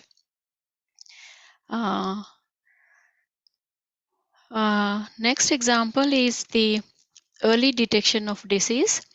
Again, this is a very important, and it's not like back in the day. Now in public health sector, they use machine learning techniques in a big scale, like especially predicting survival time of patients, detecting early detection of disease, mostly like cancer, and also like different other, there are lots of applications. So what they do here is they use image analysis, which comes under deep learning. So here I have included one example. You can see like we use pretty much our x-rays and scans, all those things. So when we consider previous data, again, the previous scan or x-ray images or whatever the stuff, it tells this person had a cancer or not, right? Had a disease or not. So we already have this information. Now, we also have some x-rays and scans of a normal people, and we know that they did not have a cancer. So now we use this data and then train the model, and then we have a model, and then we use that model for new patients to detect based on the x-ray or scan, is this person is more likely to have a cancer in maybe next 6 months time. And also the survival analysis was another important topic in public health sector. But now in survival analysis, pretty much in survival analysis, what we do is we predict the survival time of patients. So there were like different techniques available in survival analysis, like Kaplan-Meier curves and Cox regression. I'm not going to talk about this, but what I wanted to say is in survival analysis, they started applying more machine learning techniques to predict the survival time of cancer patients and patients with diabetes and all those things. So pretty much here what they use is the neural network, different types of neural networks. And another interesting application is 3D printed housing. Again, the picture here shown is the very first 3D printed house in Germany. We all are familiar with 3D printers, which came a few decades ago. I'm not sure exactly, but with this technology, people started using this 3D printing technology to build houses. So with this, eventually, like recent years, they started applying machine learning techniques to improve this 3D printing housing technology. Actually, in US also I have seen I have heard in many states they started building houses using this technology. It's even a couple of miles away from our house, they started building houses using this technology, and I really want to go and see how it's working. I have seen a couple of videos, and it's very interesting to see how this technology has improved, and they thought of applying machine learning models to improve the accuracy and also to minimize the wastage of materials and more efficient, right? We can build houses fast. The next application is sentiment analysis, which is also known as the text mining, or you might be hearing about natural language processing. So this comes under text mining in machine learning. So here what we do is, we use customer feedback surveys and we use online reviews. Here in the US, if we search on something, we look at Google reviews, and based on the reviews, we decide is it a good place? Is it a good restaurant to try? Is it a good medical center to go, like that? So the online reviews are heavily used by users right now. So what we do is we use this online review data and customer feedback surveys and also social media comments. For an example, even in Facebook, like the comments we put, we use this to improve different areas. And also we use phone calls, customer phone calls. For an example, let's say I missed making a payment of my credit card. So I have charged, there's a late fee for me, or maybe I used the wrong bank account to make my payment, and it was returned, and there was a fee charge for my account. So then I called customer service and I tell them, okay, I accidentally used a different bank account and it was returned, and there's a charge of $30, something like that. So I tell them I have done my payments in a timely manner so far, and this was my first time I missed my payment, or I did a wrong payment. So then if the customer service representative tells me, sorry, we cannot do anything, you just have to pay your late fee or something, I will be very upset, right? Because so far I have done everything good, and I have made my payments good, and there's no late fee or anything, and I have a good balance in my credit card, which means I'm using my credit card. So now only for this mistake, if they are not waiving my late fee, I will be really upset. So then I will be like, okay, whatever, just forget about it, and I'm not happy with your customer service, and I will not use your credit card anymore. So I am not a happy customer, right? So now if they lose me, it's a bad thing for them, right? Because they are pretty much losing a good customer, and they are going, which is going to affect for their revenue or the profit.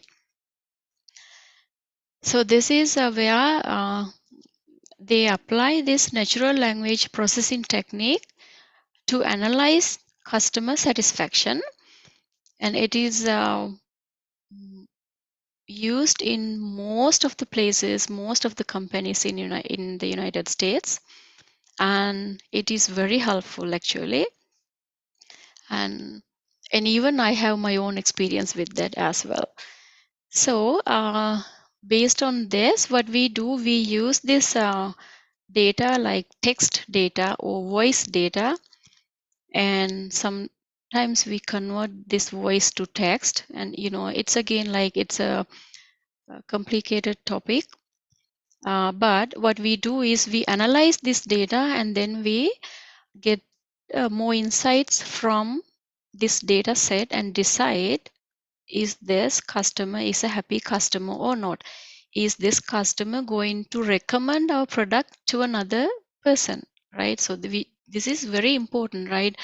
Uh, Mostly like we talk to people and we get ideas from people like, okay, how is that store? How is the customer service? And do you like buying stuff from Amazon?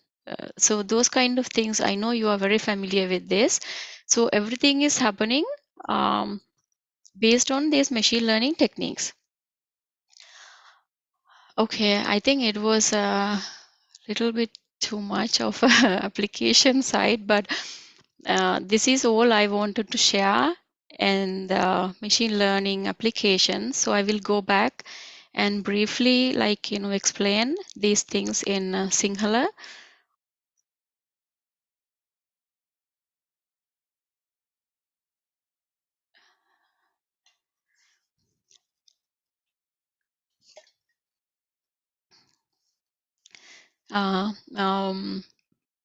පළවෙනි example එක තමයි මම මෙතන ගත්තේ. අපි bank එකක customers ලව risky customers ලද good customers ලද එහෙම නැත්නම් low risk customers ලද කියලා predict කරන්නේ කොහොමද කියලා මේක simple example එකක් decision trees වලට but real life එකේ ගත්තොත් අපි මේක කවදාකවත් use කරන්නේ නැහැ මේ just these are just numbers only. ඉතින් මෙතනදී මම අර කලින් කිව්වා machine learning model එකක අපිට finally machine learning model එකක් තියෙනකොට model එකේ තියෙනවා variables. ඉතින් machine learning model එකෙන් අපිට ගන්න පුළුවන් මේ variables වල importance එක. ඒකෙන් කියන්නේ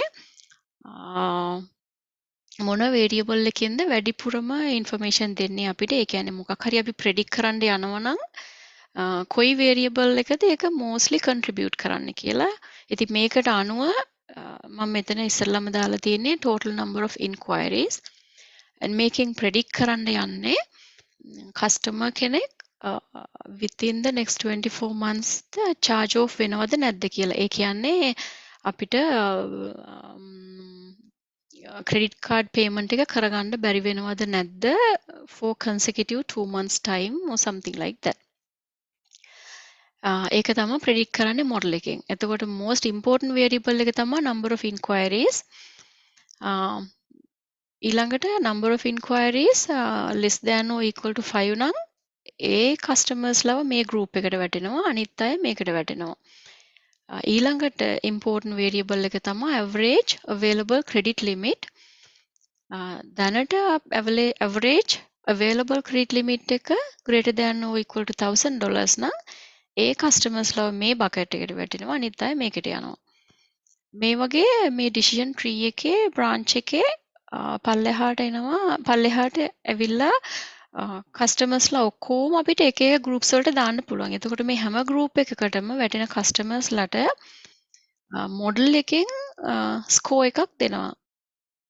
ඒ කියන්නේ මොඩල් එකෙන් probability එකක් දෙනවා. එතකොට මේ probability එක වැඩි කියලා කියන්නේ අපි මොඩල් එකෙන් predict කරන්නේ being bad නම් probability එක වැඩි කියලා කියන්නේ ඒගොල්ලෝ more likely to get charge off නේ. ඒ කියන්නේ යාලා ගොඩක් risky customers. ඒ කට්ටිය charge off වෙන්න තියෙන chance එක වැඩි. probability එක අඩුයි කියලා කියන්නේ ඒ කට්ටිය එච්චර risky නෑ. ඒ කට්ටිය within next 24 months time charge off වෙන්නේ නැති වෙයි කියලා කියන්නේ. ඉතින් මේ වගේ මේක රියල් වර්ල්ඩ් එකේ යූස් කරනවා but more complicated වෙනවා අපි මේක ඇත්තටම යූස් කරනකොට. ඊළඟ එක්සාම්පල් එක තමයි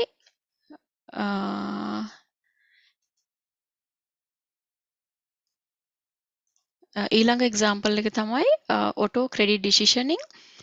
මෙතන ඇත්තටම කියනවනම් මේකේ මේ කියන්නේ මේ human involvement එකක් නැතුව වෙන දෙයක්.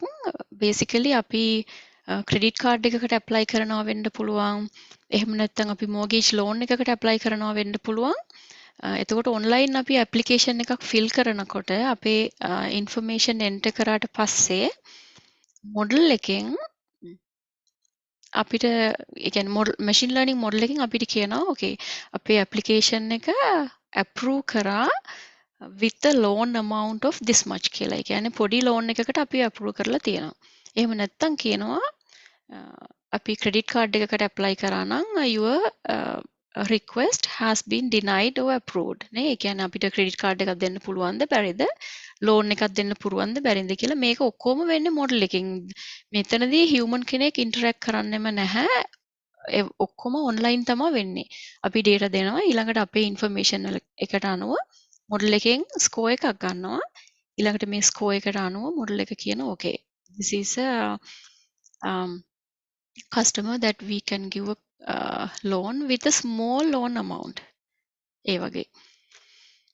එතකොට ඊළඟට මම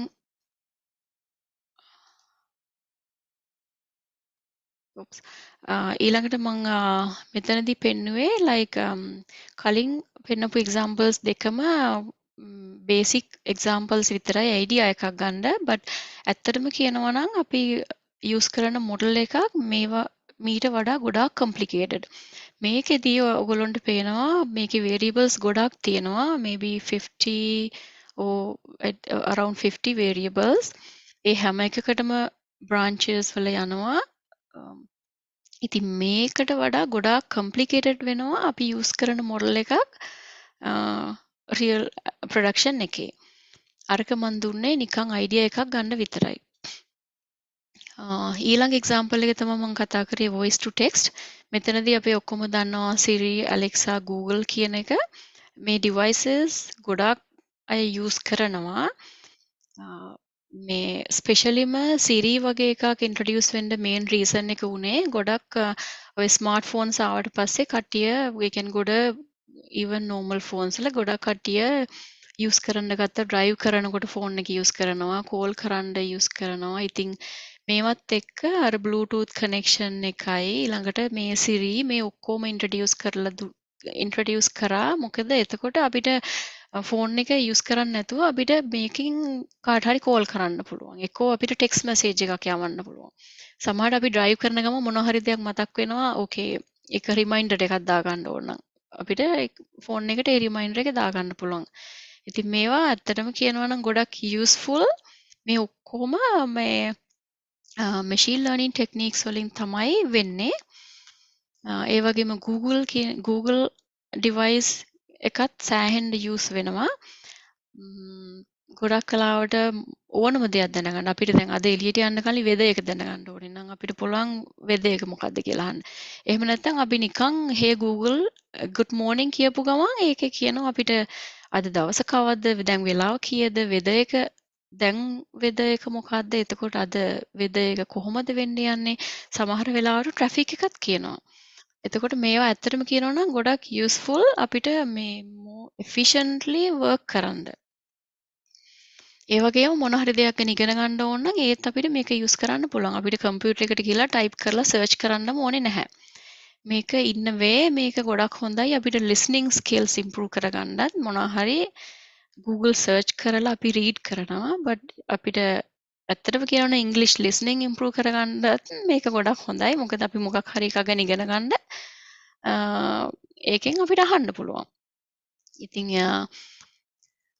මෙතන මම ඊළඟට මේ graph එක දැම්මේ නිකන් idea එකක් දෙන්න compare to 2017 US වල කොහොමද මේ voice technology එක users ලා use කරන්න කියලා අපිට ඒක දැන් පේනවා exponentially increase වෙලා තියෙනවා.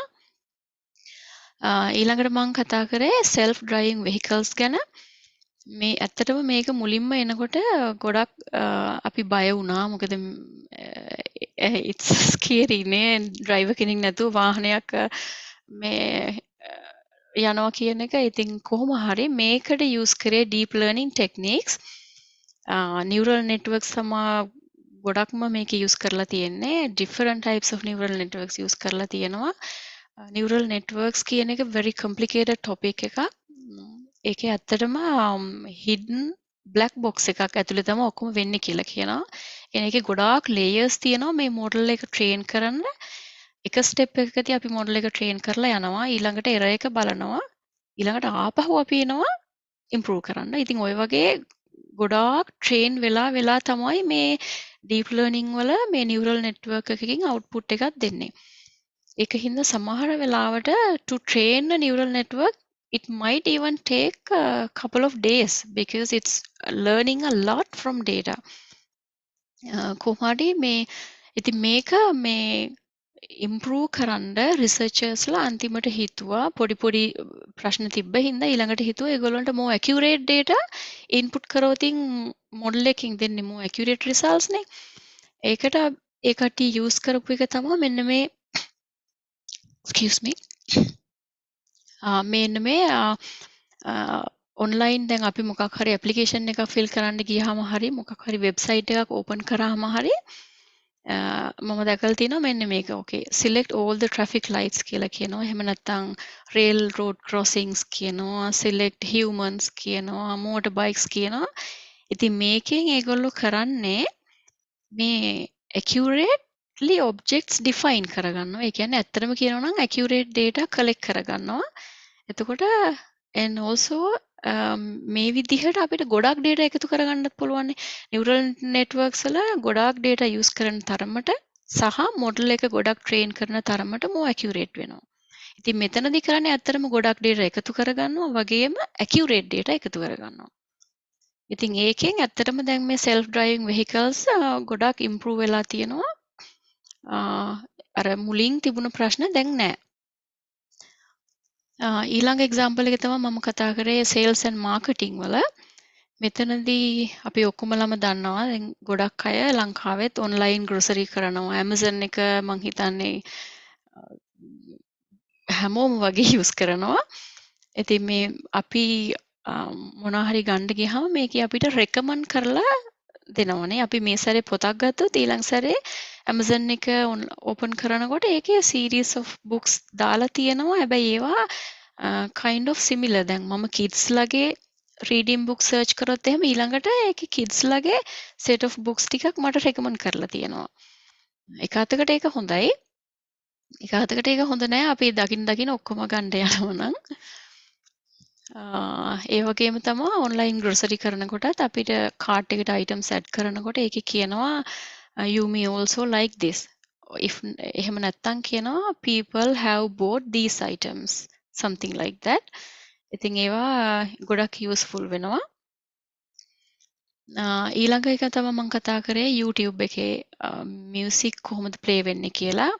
මේකත් machine learning models වලට අනුව තමයි වෙන්නේ. මෙතන වෙන්නේ video analytics use කරලා. ඉතින් ඇත්තටම මේක කරන්නේ ගොඩාක් user history එක use කරනවා. එතකොට ගොඩක් වෙලාවට අපි ඉන්න location එකත් ඇත්තටම කියනවා නම් use කරනවා. දැන් මම ඉන්නේ ගොඩක් වෙලාවට මොකක් හරි very famous shopping store එකක් ළඟ නම් සමහර වෙලාවට මේකේ ඒ වගේ ads උත් යනවා. ඉතින් ඒ වගේ ඒක මේ හරිම advanced video analytics techniques තමයි use කරලා තියෙන්නේ YouTube එකේ. අපි දැන් අර auto play කියන එක on කරලා තිබුණොත් ඒකේ සින්දු දිගටම play වෙනවා. ඒවා අර නිකන් රැන්ඩම් ඒවා නෙවෙයි සින්දුමයි ප්ලේ වෙන්නේ. ඒවා ගොඩක් අපි කලින් ප්ලේ කරපු ඒවාට සමානයි. සමහර වෙලාවට ඕෆ් වෙන්න පුළුවන් ඉතින්. ඊළඟට YouTube Premium නැත්තම් අර ඇඩ්වර්ටයිස්මන්ට්ස් යන්නේ ඒකත් ඔක්කොම වෙන්නේ ඔය machine learning models වලින් තමයි. ඊළඟ එක තමයි early detection of disease කියන එක. මේක ඇත්තටම කියනවා නම් ගොඩාක් use කරනවා මේ deep learning techniques regression trees වගේ දේවල් ගොඩ use කරනවා මේ public health sector එකේ. මොකද කලින් ඉස්සර නම් අපි ගත්තොත් එහෙම අපිට මේ කැන්සර් එකක් හැදිලා stage 4 වෙනකම්ම දන්නේ නැහැ මට තියෙන්නේ කැන්සර් එකක් කියලා. ඒ වුණාට දැන් ඒකයි කියන්නේ අර මේ ගොඩක් regular checkups වලට යන්න කියලා මේ එතකොට අපි x-rays and scans හරි කරාම අපිට අර බේස් අපේ x-ray එකේ හරි scan එකේ හරි අනුව හිතා ගන්න පුළුවන් okay within next 2 years time or 6 months time අපිට cancer එකක් හැදෙන්න තියෙන chance එක වැඩිද නැද්ද කියලා. ඒක ඇත්තටම ගොඩක් helpful වෙනවා. මොකද නැත්තම් අපි ගොඩක් වෙලාවට cancer ගත්තහමත් stage 1 stage 2 වලින් අපි ඒක detect කරොත් එහෙම survival time එක වැඩි. සමහරවිට ඒක fully මේ cure කරන්න පුළුවන්. එහෙම නැත්නම් stage 4 වෙලා identify කරොත් එහෙම ඒක ඇත්තටම මේ too late.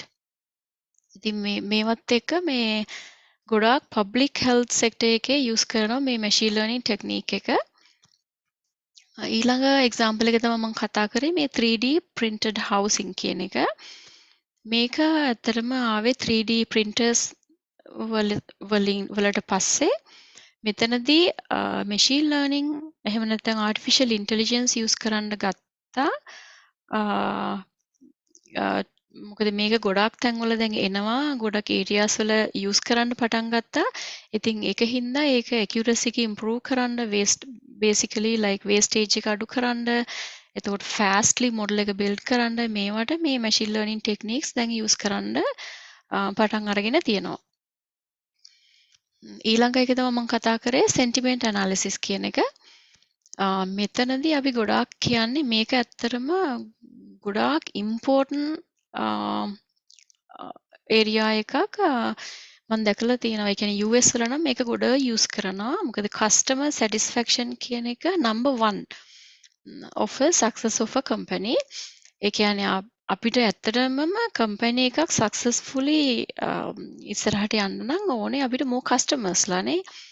ඒ වගේම ඒ කියන්නේ customers ලා අපිට ගොඩාක් ගන්න නම් අපිට customers ලාට good service එකක් දෙන්න ඕනේ. ඒකින්ද අපි make sure කරන්න ඕනේ අපේ customers ලා අපිත් එක්ක happyද. ඒ කට්ටිය අපේ product එක හරි අපේ service එක හරි තව කෙනෙක්ට recommend කරන්න කැමතිද නැද්ද කියන එක. ඉතින් මෙතනදී ගොඩක්ම කරන්නේ අපි ඔය surveys ගන්නවා ඊළඟට online reviews තියෙන ඒවා consider කරනවා social media වල comments ගන්නවා customer phone calls ගන්නවා මේ ඔක්කොම අරගෙන මේ text analytics වලින් අපි decide කරනවා okay මේ customers ලා happyද නැද්ද කියලා ඊළඟට මේ ඒ අනුව අපිට actions ගන්න පුළුවන් කොහොමද අපි customer service එක improve කරන්නේ මේ මොකද අපිට good customers ලව lose කරගන්න ඕනේ නැහැ. ඉතින් ඒකින්ද මේ ටික තමයි මම ඇත්තටම කතා කළේ. මට ඒ කියන්නේ මේ machine learning AI පැත්තෙන් share කරගන්න ඕන උනේ technical පැත්තෙන් මේ ටික විතරයි. So now I will just let me check the time just to make sure.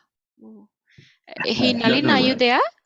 Yeah, Nirosha, that just a simple message very quickly that we have the attendance form put into the Google, put into the chat box so the others can mark the attendance.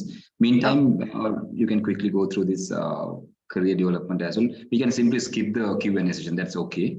We'll have questions and answers from the audience. If they wish, they can put into the chat box or else put in the WhatsApp groups, and I will share with you, get your answers. But I think this segment, the latter part of this career development, is quite important. So I would happy if you can briefly go through with this at least next say 5-10 minutes at least. Sure. Yeah, I was not really expecting it will go this long, but it's an area where you really cannot give an at least idea about the very basic stuff within couple of hours. But now I will share, if any of you are interested in this field, what are the technicals you have to improve?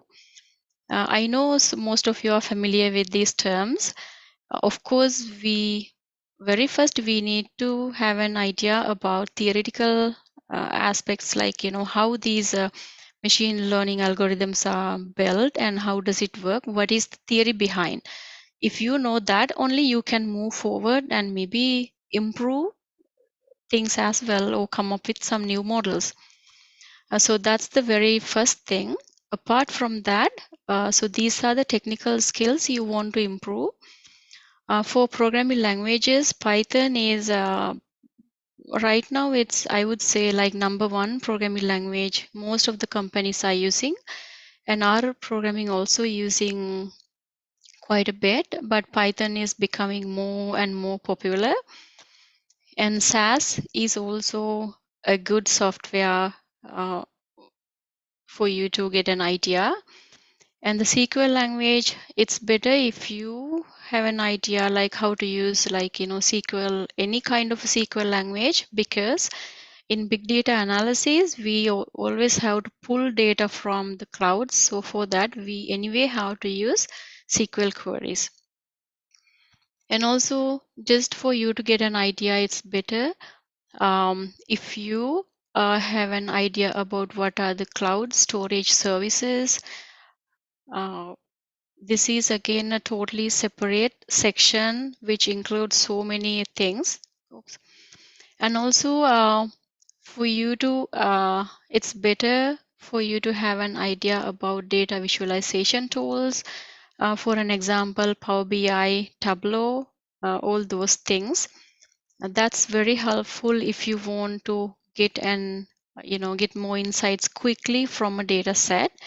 Again, when it comes to big data, this is not practical, because if you have like a huge data set, you really it will be challenging to use these. But nowadays, uh, uh, from Power BI, you can connect Power BI to the cloud, and then it's real time, so you can just get the dashboard, and based on the current data it will provide us the display.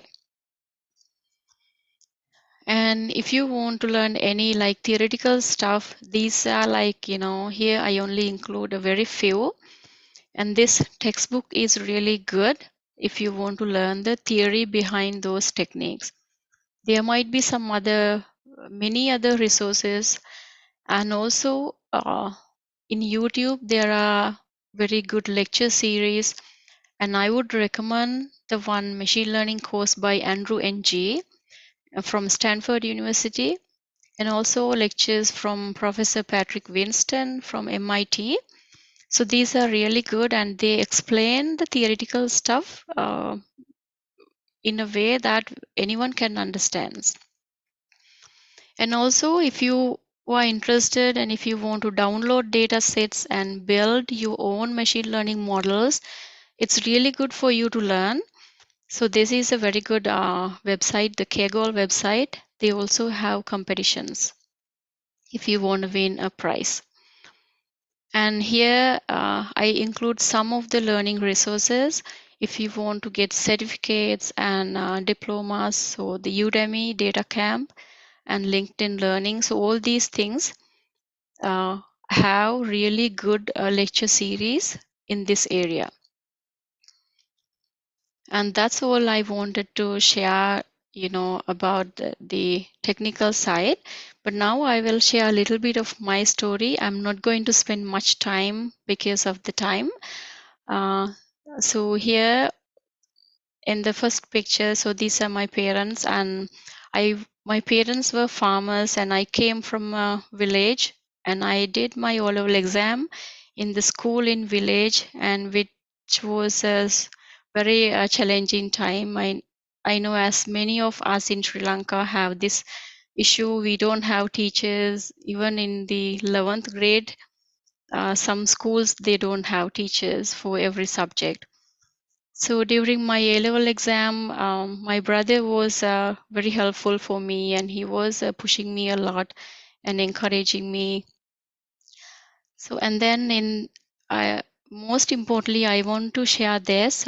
During my first year of engineering faculty, I know Nalin knows this because, English was one thing I really struggled. So I could not pass all the courses. In the first year, I had to repeat some of the courses. Because of that, even though I really wanted to do computer engineering, I couldn't select that field or electrical engineering. That was one disappointment, but I did not give up. Anyway, I really wanted to start my career and move my career in IT field. So with that, I did my master's degree and PhD. Again, during PhD time, I applied for a scholarship, and I got the scholarship to finish machine learning or the data science course in University of Washington. So that was the first time I started learning machine learning techniques. And then after that, I continue with that, and I learned a lot of things by myself, which was a little bit different from my PhD area. But I had that in my mind, and I wanted to do something in this field. So, and also there was another incident happened in PhD time. It was like 1 year before my graduation. My main supervisor transferred to a different university.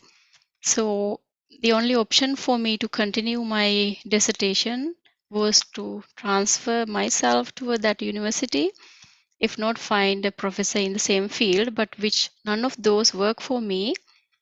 So finally what happened was like I had to start my dissertation from scratch in a new area.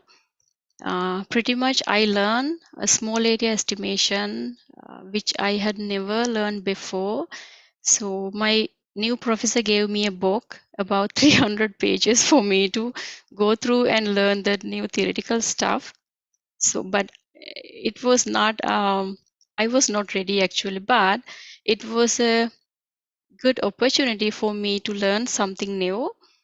And I'm so grateful for her as well, because if I did not learn that during that time, I would never learn it. That's a little bit about my life story.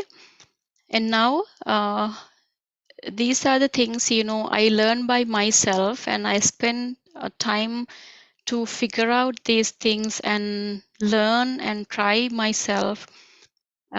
If you check my, this is the website I created like 5 years ago when I was really interested in data science. It's again nothing but you can see, like, I just did very few things. I created dashboards, I created like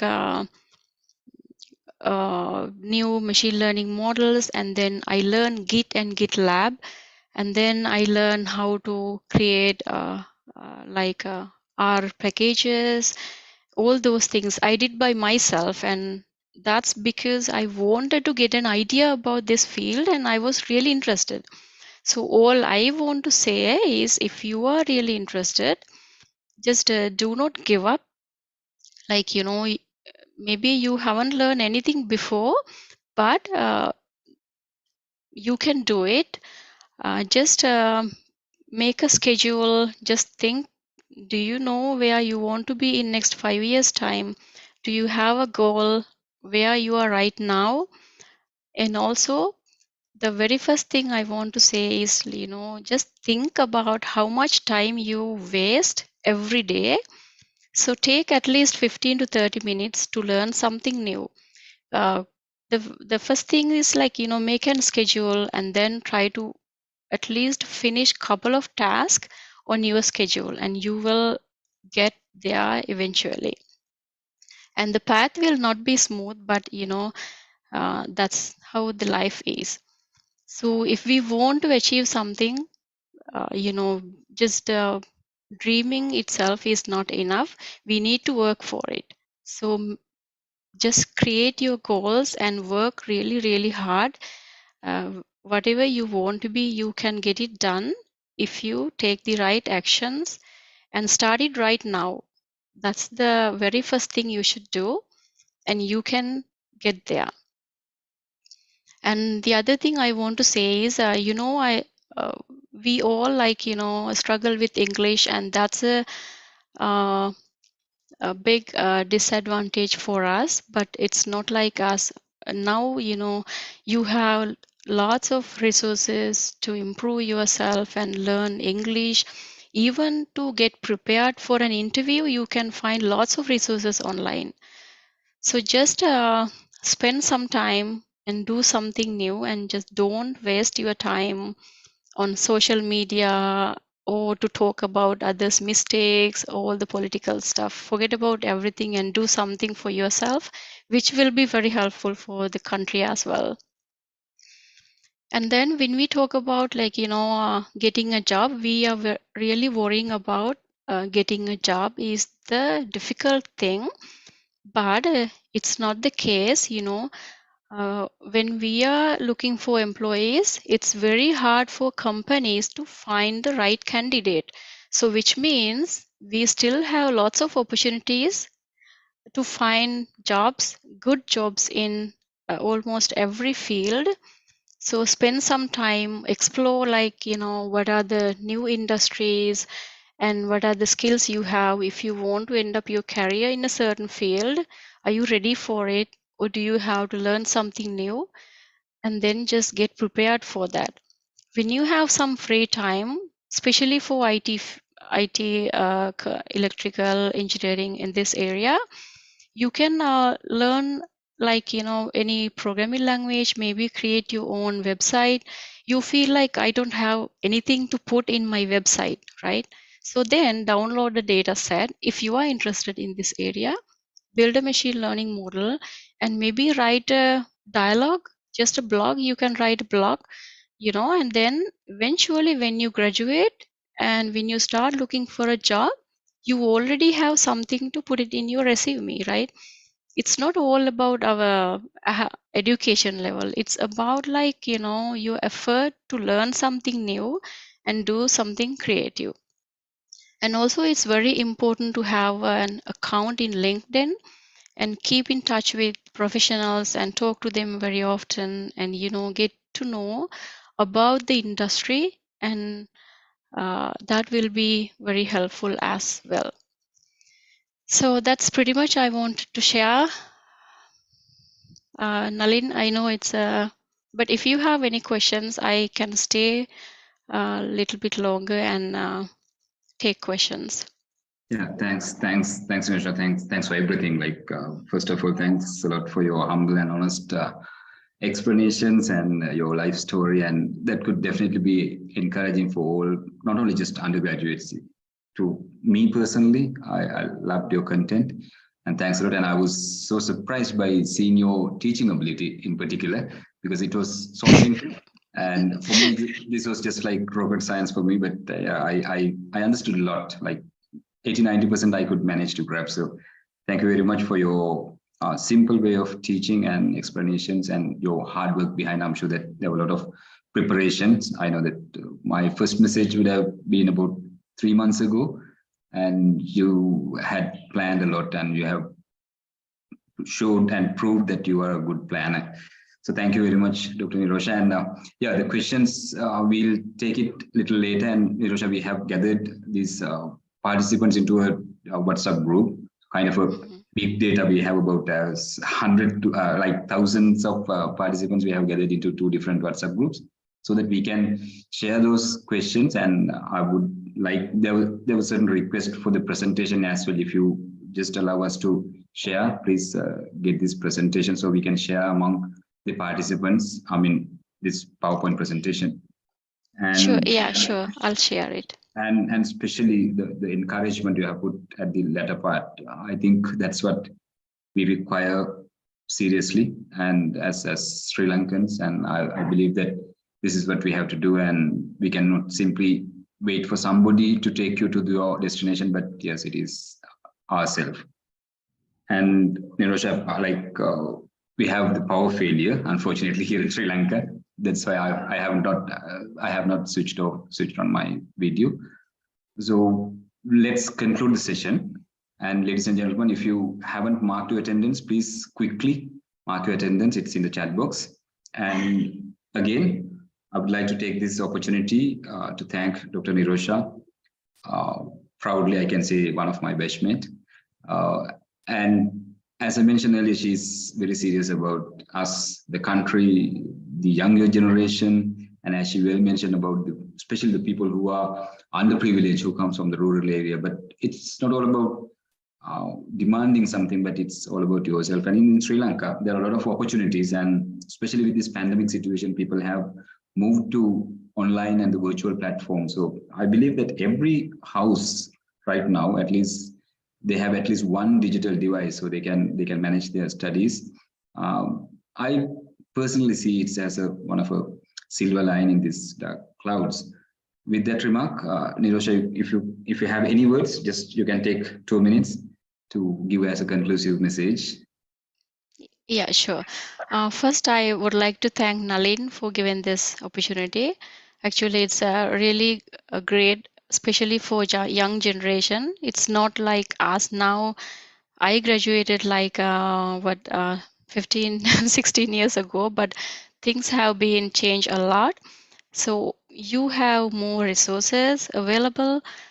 And also, if anyone interested in this data science area, it's it's really a great field for you to start your career, and there's a lot for you to grow in this area, and also there's a lot you can do, so just get started right now. And especially in this area, all you have to do is learn the basic stuff. uh, you don't have to take couple of hours, just spend some time and learn some programming language, maybe just a couple of scripts, and then do something by yourself. And especially there are lots of resources available for you to download data sets. So all I say is just download a data set, and maybe watch a YouTube video, and then do something by yourself, and then you will be really interested in this area. And working with data is really fun, and it's a great uh, career path to have a good income as well. Simply saying. Thank you, Dr. Nirosha, and thanks a lot, and thanks all the participants. And again, Nirosha, thanks a lot, and please give our regards to your loving husband, and blessings for your 2 kids for a brighter future. Thank you. And always the good things you are doing to, especially our fellow Sri Lankans. So with that remark, ladies and gentlemen, thank you very much for staying with us till we have 100 participants waiting. Thank you very much, and we'll meet up by next Saturday by 6:30 for our last session. So with that, we are concluding our 8 sessions. And please be in touch. We have many more arrangements ready for you and your friends, and please share with you, because what we believe ultimately is, as a team with the knowledge, definitely we can come out from this situation. And it has been proved, not just go behind somebody else and just to make yourself that you are having your arsenals, you are ready with your skills developed. So that's what my beliefs is, that's the only way of coming out of this tragedy. So thank you very much. Special thanks to the Magnus Academy and the rest of the organizing committee, especially including Sanjay and the team. So thanks a lot, and ladies and gentlemen, have a pleasant evening. Good night. Thank you. See you. Bye-bye. For Nirosha, it's good morning, I believe. Yeah, it's morning. All right. Thank you. Bye. Okay, bye.